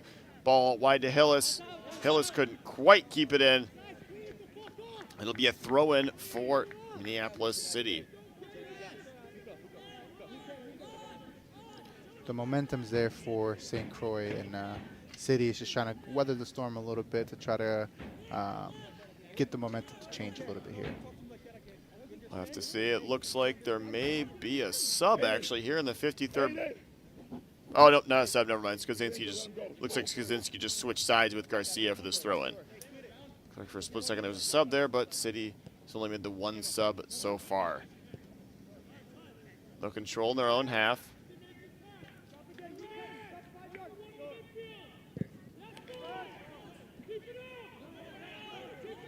Looks like the sideline ref awarded it to Minneapolis City. The referee overrules him.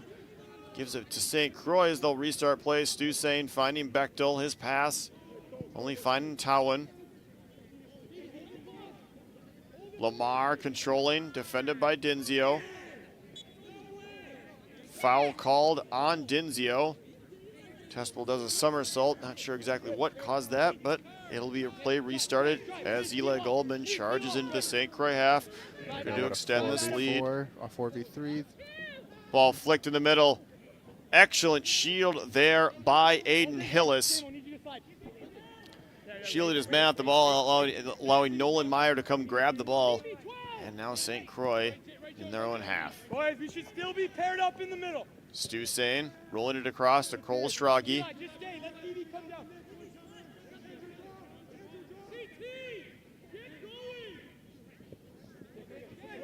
Bechtel in the middle. Bechtel out wide to Hillis. Prater. Now Bechtel. Bechtel right-footed cross, dangerous into the box. Just a bit too, not quite the accuracy would have wanted. It was a dangerous cross, just no one on the end of it. Lamar dropping deep into his own half. Get it out wide to Garcia. Garcia defended by Prater. Harris. Now Goldman. Kondo steps in. Clear the danger. We have a throw in here in the 55th minute. Still 2-0 to Minneapolis City. First half goals from Henry Tophoven and Zell Harris. That is the difference so far. St. Croix had their chances. They've clattered one off the post. Few key saves made by Siefkin. So far, frustrated in the finishing department for St. Croix. Hey, Jonah, here, Jonah. Yeah. Hey, J-Mo, watch behind you, J-Mo. Easy, J-Mo, stop walking. It does appear St. Croix has a few subs warming up, as does Minneapolis City. To see what Coach Jake Smothers has in store. And a straight red card for Luca Contestable. That was, he did foul the player. I don't know. Okay, that's a straight red card here in the 56th minute. So Luca Contestable showing a straight red card. He knocked over number 40, Mizell Harris. Didn't look like there was that much in it, but yeah, that's a straight red card. The only thing I could think about is if he said something maybe after the play. That could be it. I mean, yeah, he clearly knocked him over. I mean, maybe a yellow card. I mean, but from what I saw, it didn't really look like a straight red card offense. But he must have, yeah, like you said, he must have said something. Well, that decision throws a wrench into the St. Croix plans for the rest of the game. Not only are they down 2 goals, they're now down a player as Luca Contestable gets a straight red card. And now Minneapolis City will have a free kick here 40 yards from the net.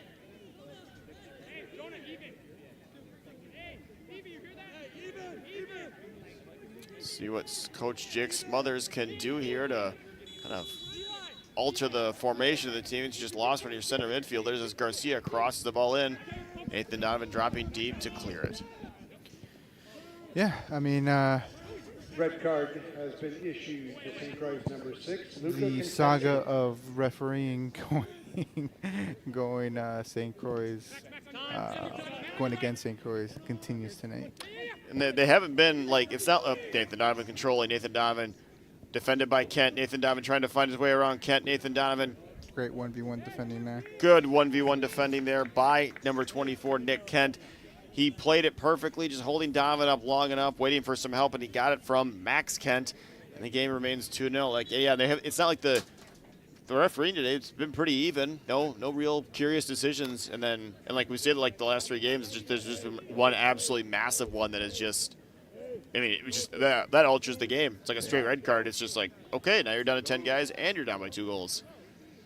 All right, so here we see right now the center ref giving an explanation here to assistant coach Jake Smothers, who just receives a yellow card. Yep, and Jake Smothers with a yellow card here in the 58th minute.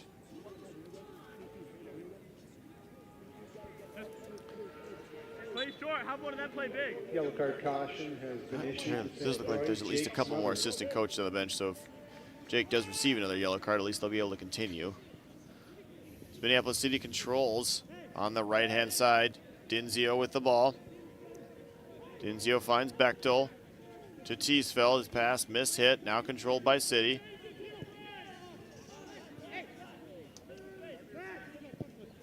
Kent, ball intercepted by Hillis. He finds Teesfeld. Prater loops the ball over for Stu Sain. He chests it over, trying to find Teesfeld, but now controlled. Prater knocks over number 7, Stevie Lamar. It'll be a free kick for Minneapolis City as Lamar down in a bit of pain.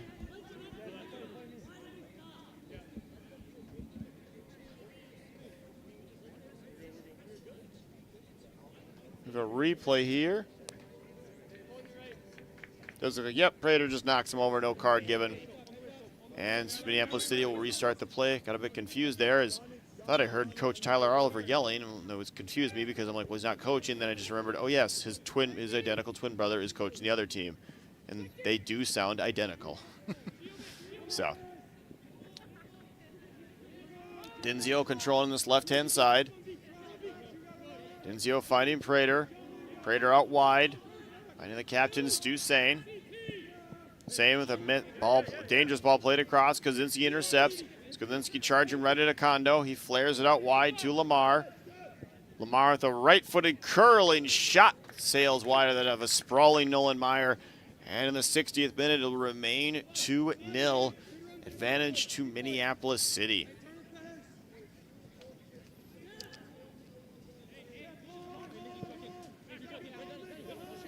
Donovan controlling the goal kick.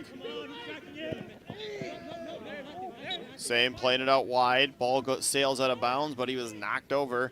It'll be a free kick here for St. Croix Legends.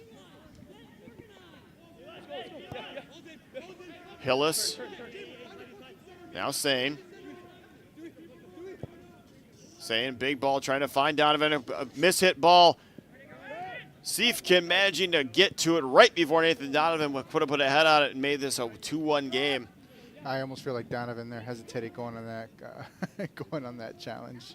Yeah, especially from his last mishap with challenging a keeper there. We do have a foul. Looks like there's going to be a yellow card here in the 61st minute. Yellow card is going to be awarded to, find out here in just a second. So Minneapolis City player couldn't quite tell who it was. Looks like number 4, Garcia will be getting the yellow card. Yep, Garcia just clips him in the back, and that'll be a yellow card for number 4, Jonah Garcia. Yellow card caution has been issued to Minneapolis. Prater on the free kick. Garcia. Yeah, as you said, Donovan maybe a bit hesitant to go into that one, as we saw from before when Yep, and I don't think this ref, other than that one instance, does not seem as card happy as the ref from that game. There were 14 yellow cards in that game. And 2 reds. Yep, and 2 reds. Prater, he nearly beat Siefkin to his near post. Prater kind of at an odd angle, not really sound like Siefkin was expecting a shot.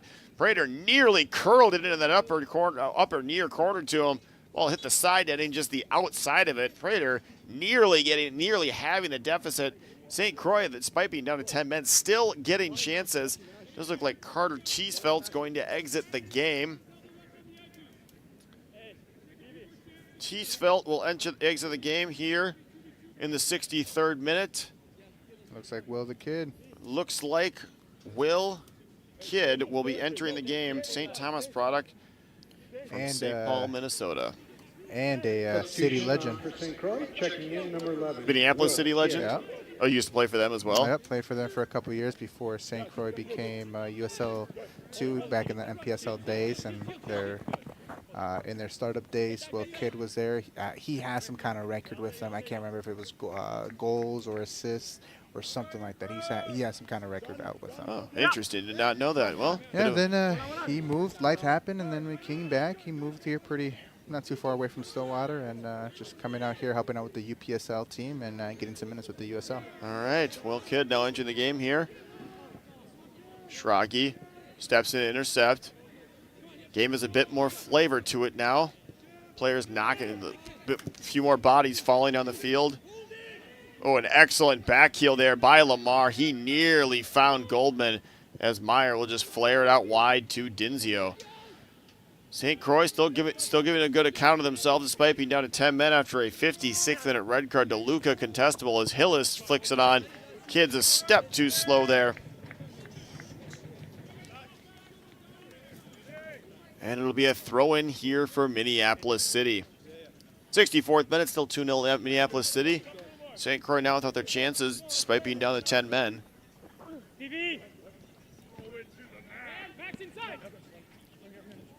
Prater trying to charge, find a way through midfield. He finds Bechtel. Poke it. Bechtel out wide to Kidd. Kidd charging on that right-hand side of the box. He tries to get a crossover, defended well by Minneapolis City. Kidd, he had Donovan on the back post. It looked like for a second that was gonna be the end of it. And now Acondo controlling. Uh-oh. Big of a touch there. Oh, I thought, kind of see like one of those scenarios where Acondo might have went in cleats up, just like reaching in just a step too far and get a card. But luckily that didn't happen. Oh. Saying an interesting ball over to Prater. There's been about 2 balls here that's been played from St. Croix that it's just very questionable. Yeah, you don't want passes. to. Yeah, you play balls like that, and then it's like interception, and all of a sudden you're running it. You got a 3-on-2 running down your neck. Schrage with a right-footed shot. Ooh, Siefkin. There was a bit of a rebound, but he managed to corral it. There was Bechtel and Kidd there ready to slam it home if it had squirted free. But it did not. We remain 2-0 here in the 65th minute.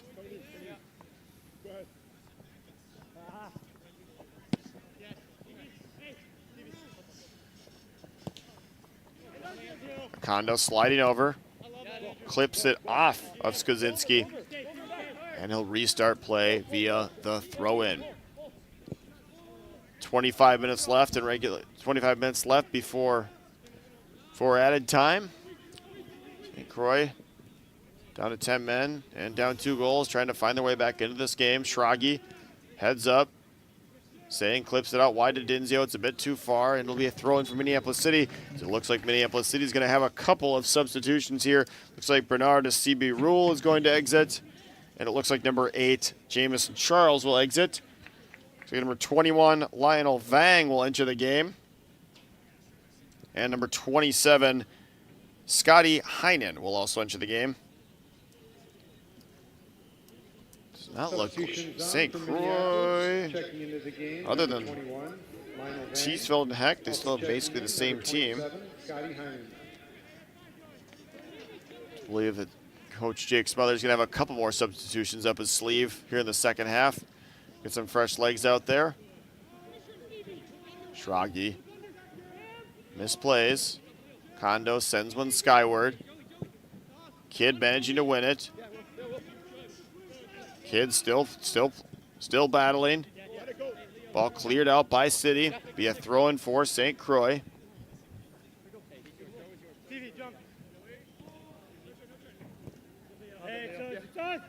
Throw-in for St. Croix.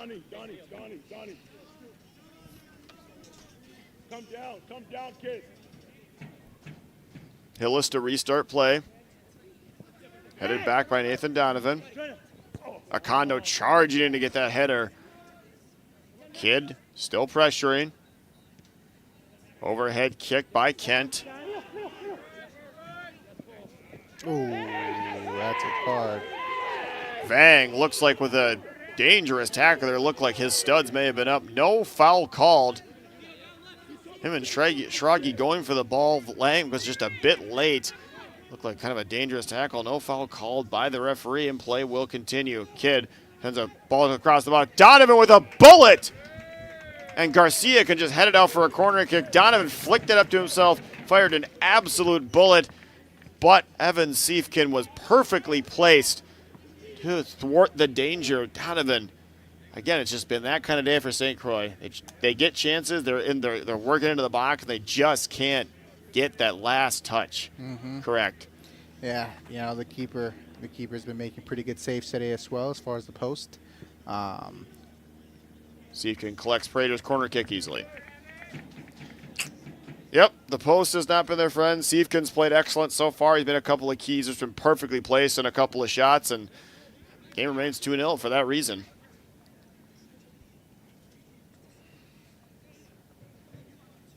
.22. Tawin controlling. Ball played up to Vang. Vang on a 2-on-1. Schragi defending. He forces him out wide. Ball played in the middle. Dinzio with a sliding challenge. Absolutely perfectly timed. Dinzio had to get that exactly right. If he's a bit too early or a bit too late, he's a bit too early, he might miss the ball.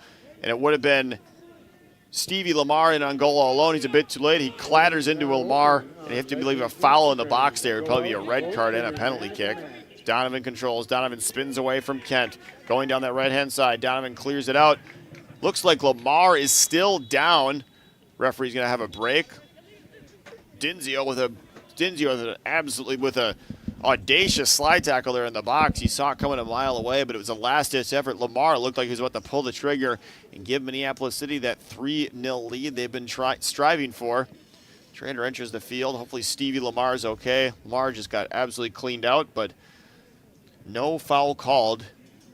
After we'll have a bit of a respite here from the game. Lamar still down. That one had to have hurt. Looks like he's going to be probably getting back up here in a second. Yeah, it just looked like it was a hard tackle. It was a hard tackle. It was a good tackle there from. All right, we're gonna have a replay here of that Dinzio slide tackle. Vang plays a beautiful ball in. Yep, yeah. Dinzio looks like he got the ball. Did get the ball. Did get Lamar. Lamar sent tumbling over. Looks like Lamar. Oh, bit of sportsmanship from Nolan Meyer helping Lamar off the field. Yeah. Looks like Lamar will not be able to continue. Looks like Minneapolis City's gonna have to make a substitution.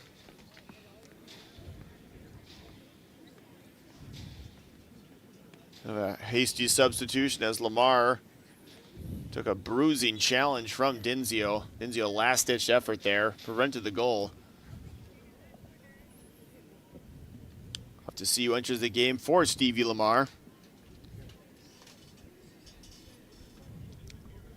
Again, 71st minute here from Pony Stadium, and it looks like the team's just going to take this opportunity to have their water break. They were going to take one anyways. Might as well use this while you have it.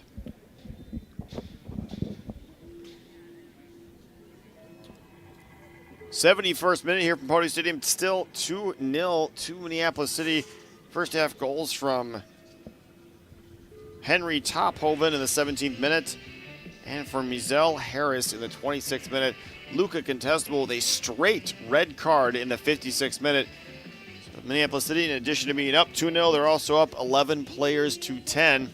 As where we sit right now, Pony Stadium in Stillwater, Minnesota, this USL2 Deep North matchup. Once again, Minneapolis City currently sitting in 5th place. St. Croix Legends right ahead of them in the standings in 4th place. Judging by that is where they will sit at the end of the season. Neither team can really, City can't really catch St. Croix Legends. However, there is still one more game for each team. Oddly enough, it is against each other. That game, it's either next Thursday the 25th or Saturday the 27th. Check your local listings. Check the Minnesota Super Cup website because that is the final of the Minnesota Super Cup. St. Croix looking to get some hardware out of the season as their playoff run ended, as their run for the playoffs ended. No, it does look like actually. All right, we got a few shots on goal here from the first half. Looks like Stevie Lamar actually re-entering play. Cross in, dealt with easily by Siefkin. And this is the Bechtel, point blank, top of the 6. He side foots it and just clatters it off the bar. Donovan with a booming left-footed shot. Manage it, but Siefkin, again, equal to the task as he has been so far.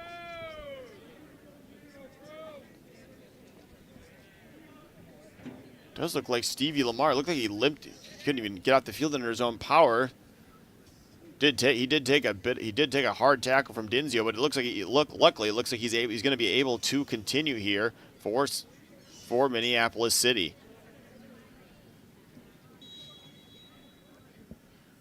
Sane with the throw-in.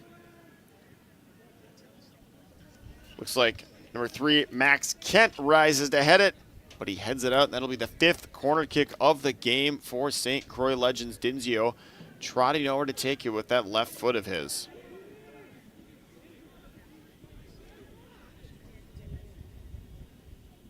Dinzio crossing over. Siefkin making it known that's his box, jumping to punch it free. Siefkin got clattered into. No foul called by the referee as Dinzio spins away from 2 players. Can't quite get that third, but he does win a throw-in here for St. Croix. Just fantastic footwork there from Dinzio. Yep, as we can see, again, we've seen this all year. Yeah, Dinzio just a special kind of player. Again, youngest player in the field, does not look like it at all. Big throw-in from Stu Sane, cleared out by City. Schragi heads it back in. And now Stu Sane will restart play from the throw-in. Kondo finding Prater eventually. Aiden Hillis controlling.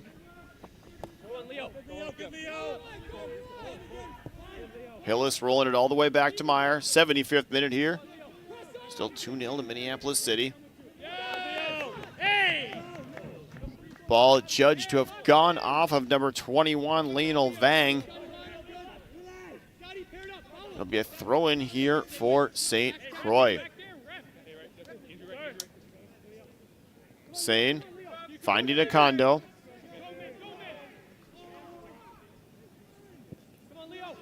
Out wide to Hillis. Schragi mishits his pass, intercepted by number 27, Heinen. He finds Stevie Lamar. Kondo stepping at the last second. Harris spins away from Sane. Harris trying to find his way past to Sane. Sane with some excellent defending there, wins the ball off Harris and looks to restart the attack. Tries to find Donovan, ball hit a bit too high. As Skaczynski across.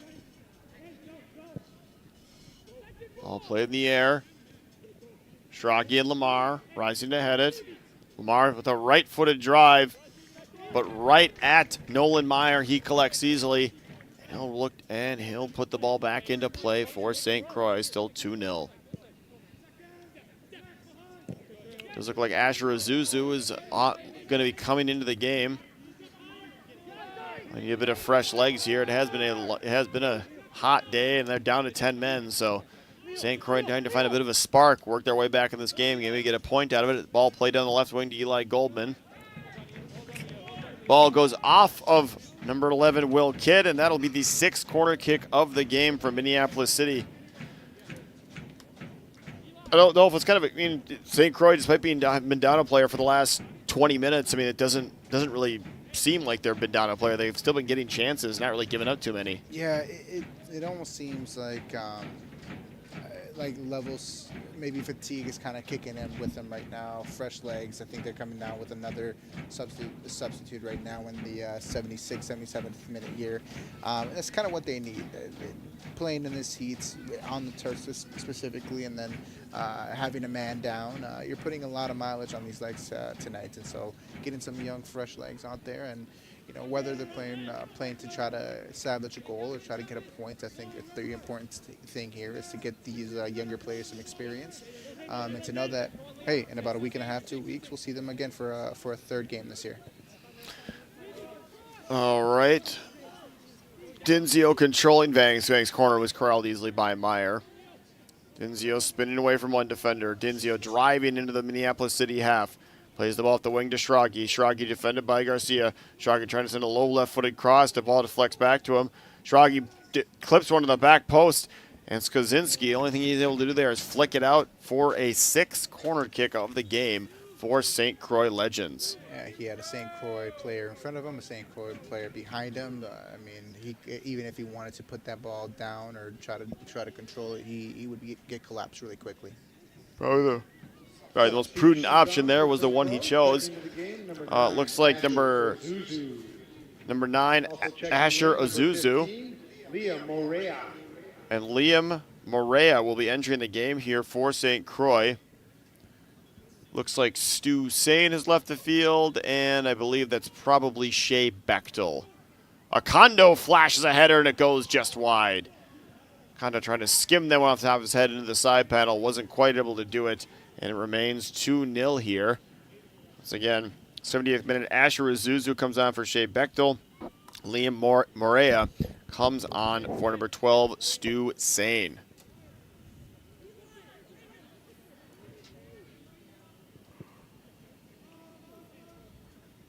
Big ball play over the top. Kondo kicks it back over his head. Moria making his presence felt early, managing to charge and get to that ball as Hillis tries to work his way up the line. Ball goes out. It'll be a throw-in for Minneapolis City. 79th minute Quick here. throw-in. Quick throw-in. Goldman nearly getting to pull the trigger point blank, but Kondo once again coming in to cut him off and give Nolan Meyer time to come collect the ball. Another good piece of defending from Ramsey Oro Akondo. Dinzio's touch deserts him for like one of the only times I can remember doing that. It'll be a throw-in here for Minneapolis City.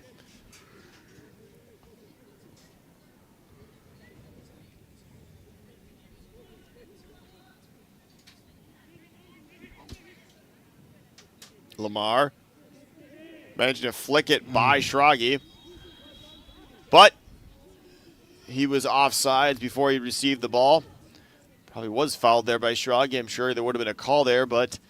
No, he's still calling it. Oh, he's still calling it? I thought it was offside. Never mind. My apologies. Thank you for catching that. I thought it was offsides. He did call the foul there. Mm-hmm. Okay. Free kick for Minneapolis City, 80th minute. Not looking to restart play as quickly as maybe St. Croix would like, but that is the advantage you get when you're taking the lead. You take as much time as you can. Try to maintain that lead as Minneapolis City has done today so far. Ball crossed in. Headed out by Akondo. Another cross in. That one headed out by Kidd. Dinzio defended by Vang. Dinzio for the second time in a minute. His touch has deserted him. The ball goes out for another Minneapolis City throw-in. Much appreciated. Nice hand here for the ball kids. They've been on top of it today. They have been well on top of it today. Getting play restarted with very little issue. Throw-in ball cleared out by St. Croix.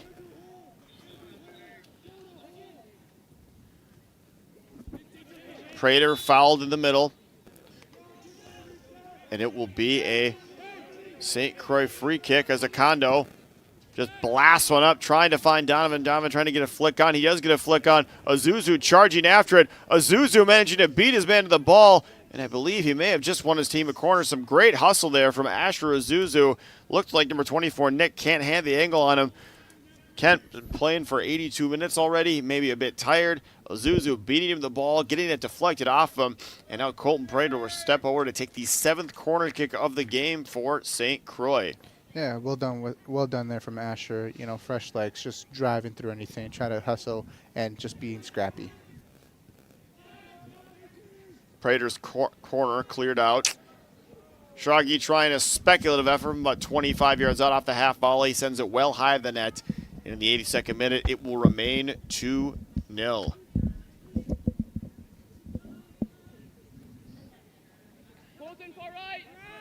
Towan out wide to Kent. Kent drives the ball all the way across the field, collected by Dinzio. Kinsey to Moria. Moria defended by Heinen. Heinen knocks it out of bounds. Throw in for St. Croix.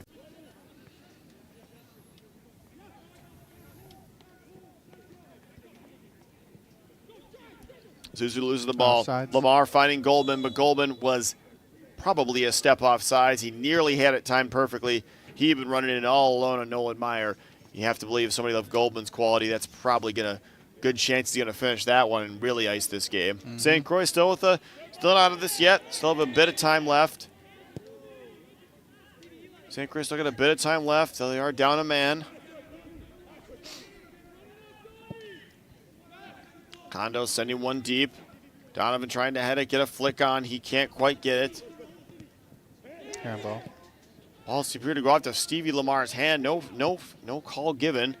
Kondo again lofting a ball up. Donovan making life difficult for Nick Kent, knocking him over. No foul call. Donovan tends to have that effect on defenders, as we've seen. We're going to play Nathan Donovan. You're going to 90 minutes. It's going to be physical. You're going to be running. It's not going to be the most fun day for you. Ball clear to the middle. Donovan with a looping header, trying to get something going. His header from about 14 yards out sails over the net, and it'll be a goal kick. Last 2-3 chances there that St. Croix tried to go to goal have been trying to find Nathan Donovan in the air, trying to see if they can flick on something and have maybe Asher or vice versa run onto it and be able to go ahead and put that ball in the back of the net. So that's really interesting. Interesting bit of play. Yeah, interesting bit of strategy there. It almost worked there. Donovan did get a header, just sailed over the net, as Minneapolis City will win a throw-in. 85th minute. Pony Stadium, still 2-0 Minneapolis City. They look to close out this USL 2 regular season with a win against their crosstown rivals, St. Croix Legends. Two teams will be back in action again next week in the Minnesota 2 weeks from now in the Minnesota Super Cup final. Are they one apiece so far this season? I believe so. No, actually, I think St. Croix might have won the first two games. If they played 3 times in the league, I think St. Croix actually might have won the first 2 games. So I think it was at least a tie, because I think it was in that 7-game unbeaten run St. Croix went on. So I could be wrong though. You could. It's always a possibility. Towan finding Lamar. Lamar knocked over by a Kondo. Prater got stuck in there. Nothing malicious there. Number 7 has seemed to be on the ground a lot more. Yeah, Lamar he's taken some shots today. Dinzio, that slide tackle, knocking him end over end. And right there, Lamar getting knocked over again. Seems to be nothing malicious in those challenges, just challenges that happen in the normal course of a game. City controlling in their half. Garcia down that right wing, defended by Dinzio. Schragi finding Prater. Prater trying to return the favor. He can't quite, but it'll be a throw-in for St. Croix. Ball deflects off the foot of Nathan Donovan. And it must have deflected off a City player as well. It's a throw-in for St. Croix. Dinzio flings it down, trying to find Donovan. Donovan trying to find a way past this defense himself. Donovan cutting across top of the box. Touched a bit too far, and Vang ends up clearing the danger. Big ball played up. Prater mistimes his header. Lamar looking, throw it in quickly. Now he'll wait, drop the ball and leave it for a teammate to come get it.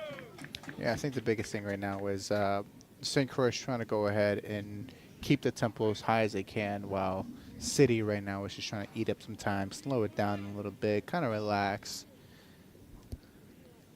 They do have that luxury. That is what you do when you're up 2-0. City trying to see this game out. Foul called on Dinzio.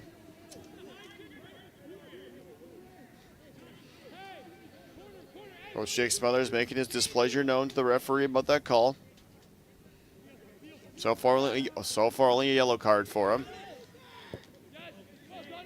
Towan knocks over Prater. Towan 30 yards out. Finds Vang.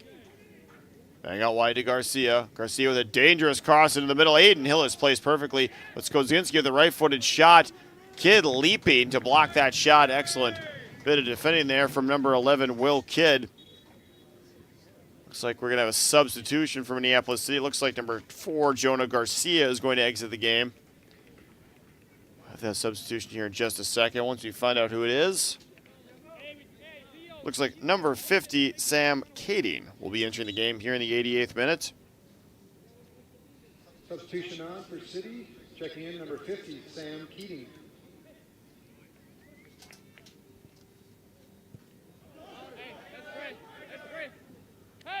Prater booms that ball out. It must have clipped that City player there on the side. Number 2, Skozinski. Ball clips Skozinski on the way out, and we have a throw-in here for St. Croix. Flicked on by Prater. Azusa trying to charge on that right wing. Tawan managing to stick a foot out and get that out of bounds. Azusa would have had acres of space ahead of him to run into. He'd have had Nathan Donovan up there. It would have been an excellent attack for St. Croix. But Tawan managing to snuff out that danger. And now St. Croix will have to restart play here from a throw-in in the 89th minute. Donovan flicks it in the middle. Bouncing header. Dealt with by City. Hillis heads it across to Schrage.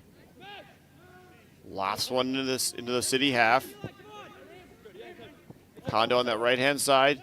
Trying to find Donovan. Donovan tries to flick it around him. He flicks it. Finds Azuzu. Azuzu on that right-hand side. All number 24, Nick Kent, can do is kick it out. That'll be the 8th corner kick of the game for St. Croix Legends.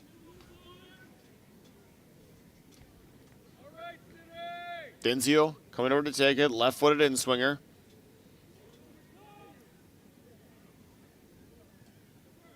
Denzio with the ball to that back post. Kidd was right there, but City managing to rise and head it clear. Moria stepping in the way of Goldman, winning the ball. Now St. Croix with the ball won back.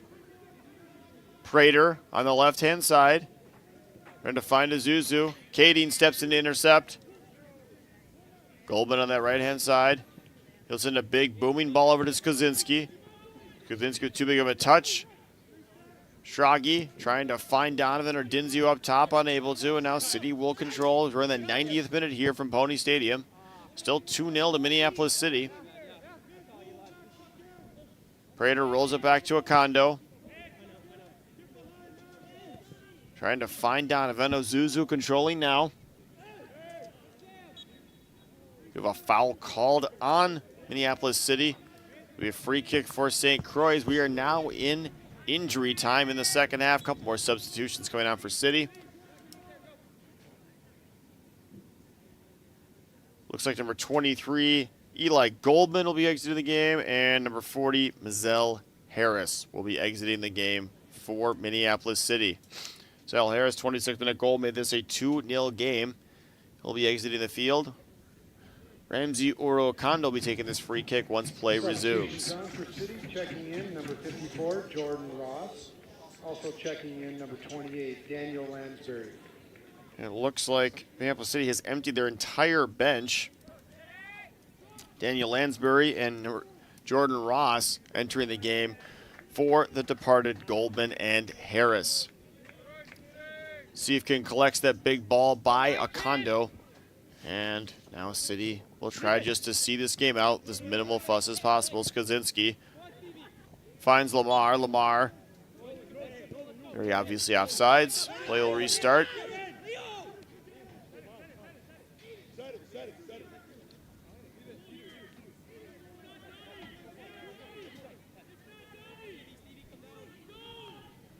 Meyer, left-footed drive up.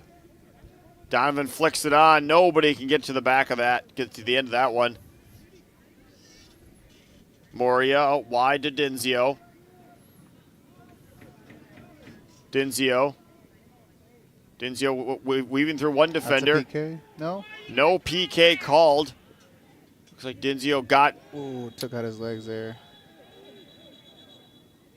Moria taking out number 22, Joey Towan. So in the 90th minute, Moria gets a yellow card.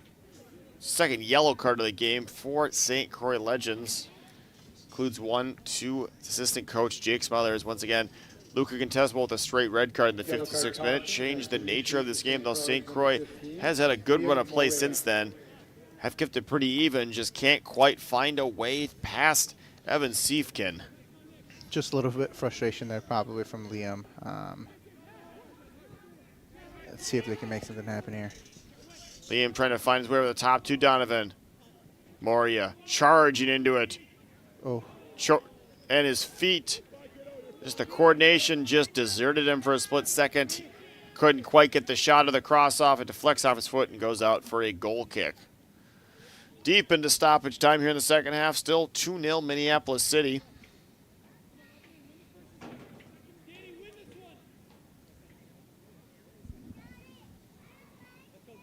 Siefkin. Left-footed spinning loft. Now controlled by St. Croix. St. Croix just booing the ball up, trying to find some way past the defense. Here's Kidd. Looked like he was going to take a left-footed shot. He tried to pass it to a Kondo on that right-hand side. They were not on the same page, and the ball will go out for a goal kick.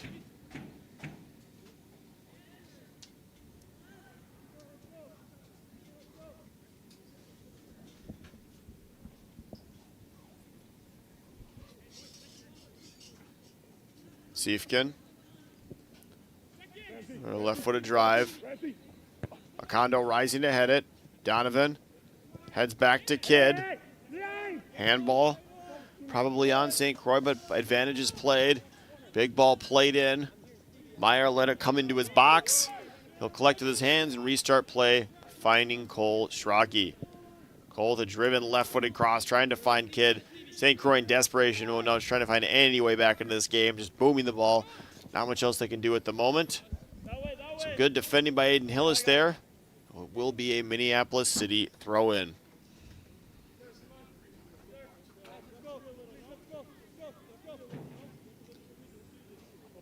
Still 2-0 Minneapolis City, deep in injury time here from Pony Stadium.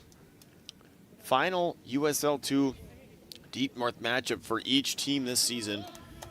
So for that Minnesota Super Cup matchup, and judging by how this game's the tensions at the end of this game, there will be no love lost in that match as both teams try to lift some sort of hardware at the end of the year. Yeah, should be fun. Should be a fun game to watch there. Both teams are going to try to go ahead and put some silverware in their cabinets, and St. Croix is looking for the first one, and hopefully they're able to kind of come out and be able to play against the City, who do not want to get beat again from this team. They do not. And that will do it as the referee blows his whistle.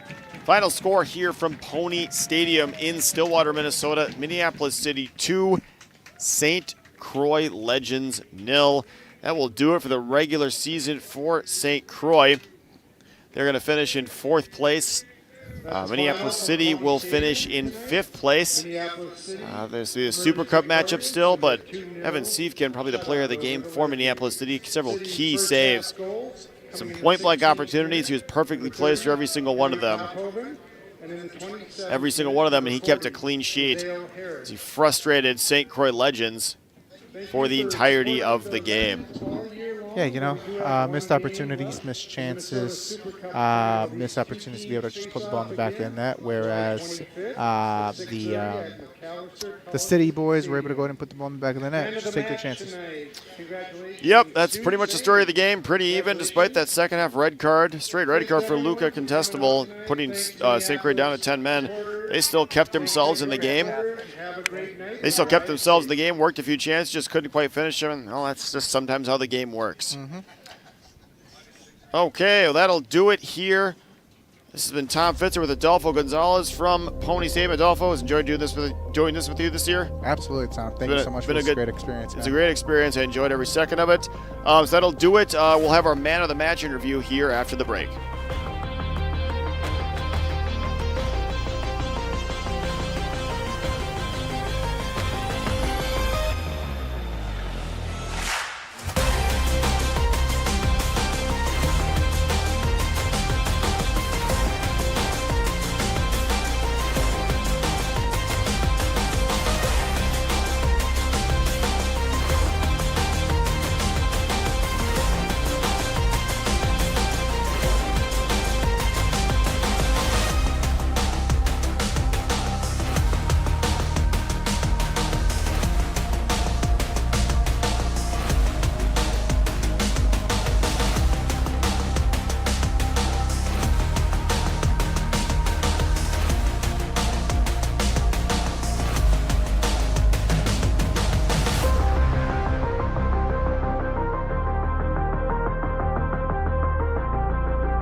Okay, who are we? 1, 2, 3.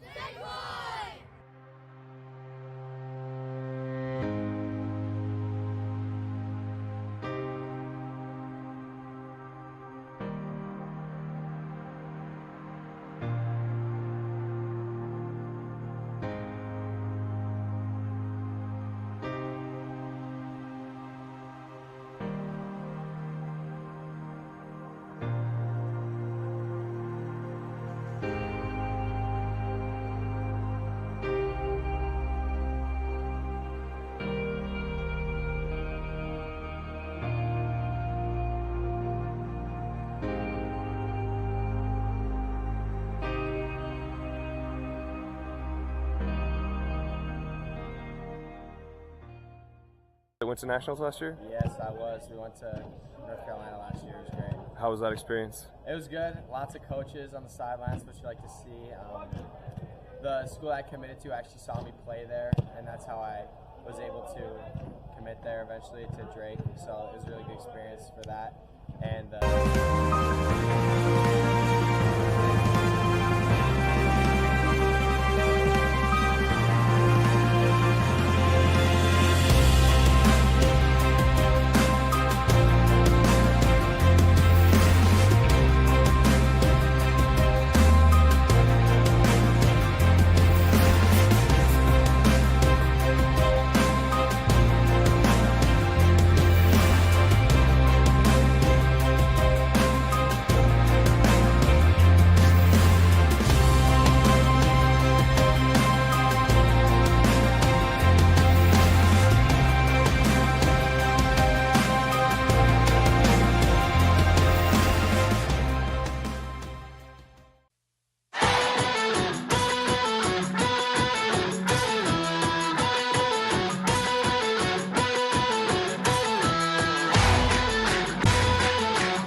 Support from local community sponsorships make a lot of our programming possible, including our popular coverage of Stillwater Pony Sports. Sponsor school programming,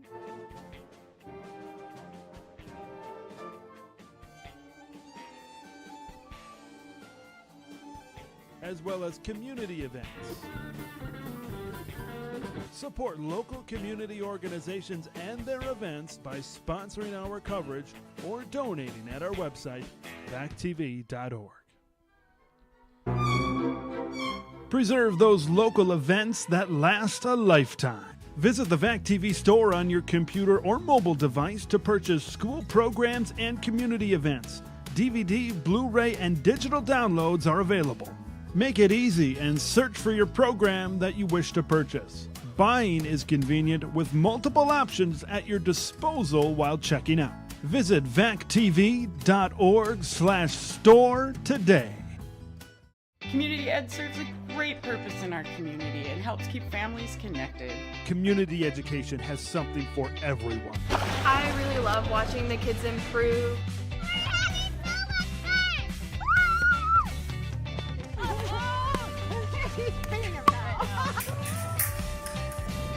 You can do it!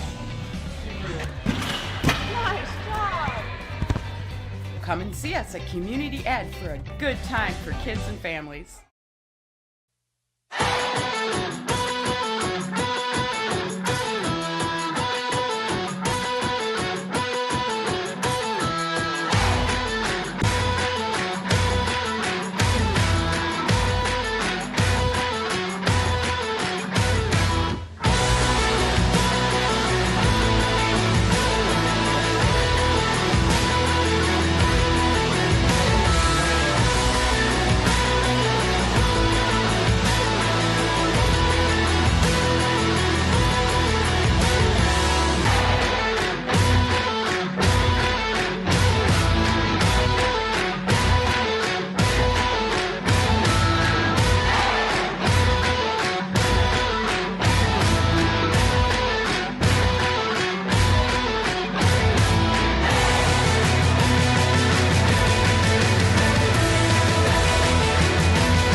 Tom Fitzer with Valley Access here with today's St. Croix Legends Man of the Match, Stu Sane.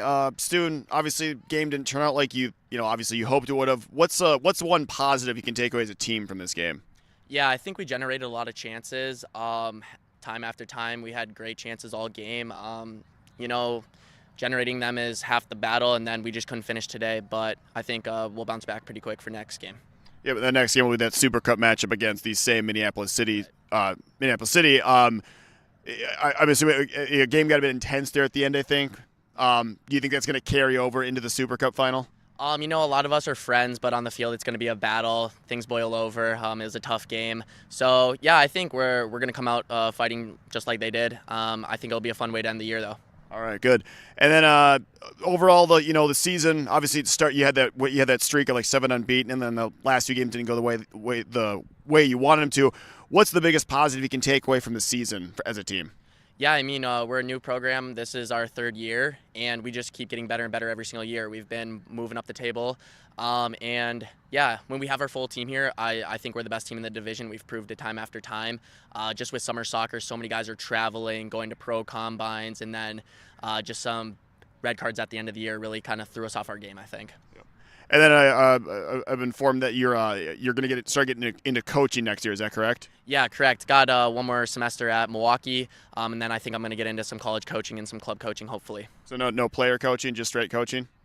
Maybe some player, maybe some team. We'll see how it goes. All right. Well, thanks for doing this interview. Best of luck whatever you do in the future. And this has been Tom Fitzer with Valley Access.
Okay, who are we? 1, 2, 3.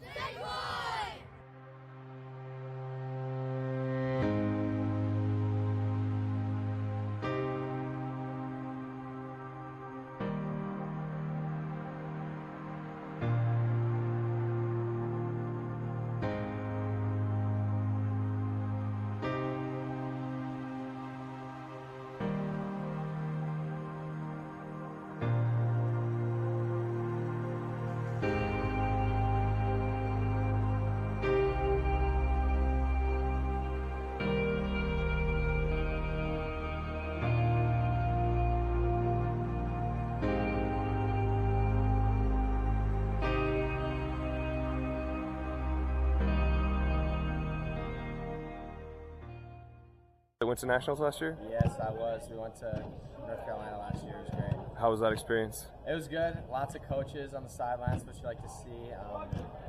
The school I committed to actually saw me play there, and that's how I was able to commit there eventually to Drake. So it was a really good experience for that.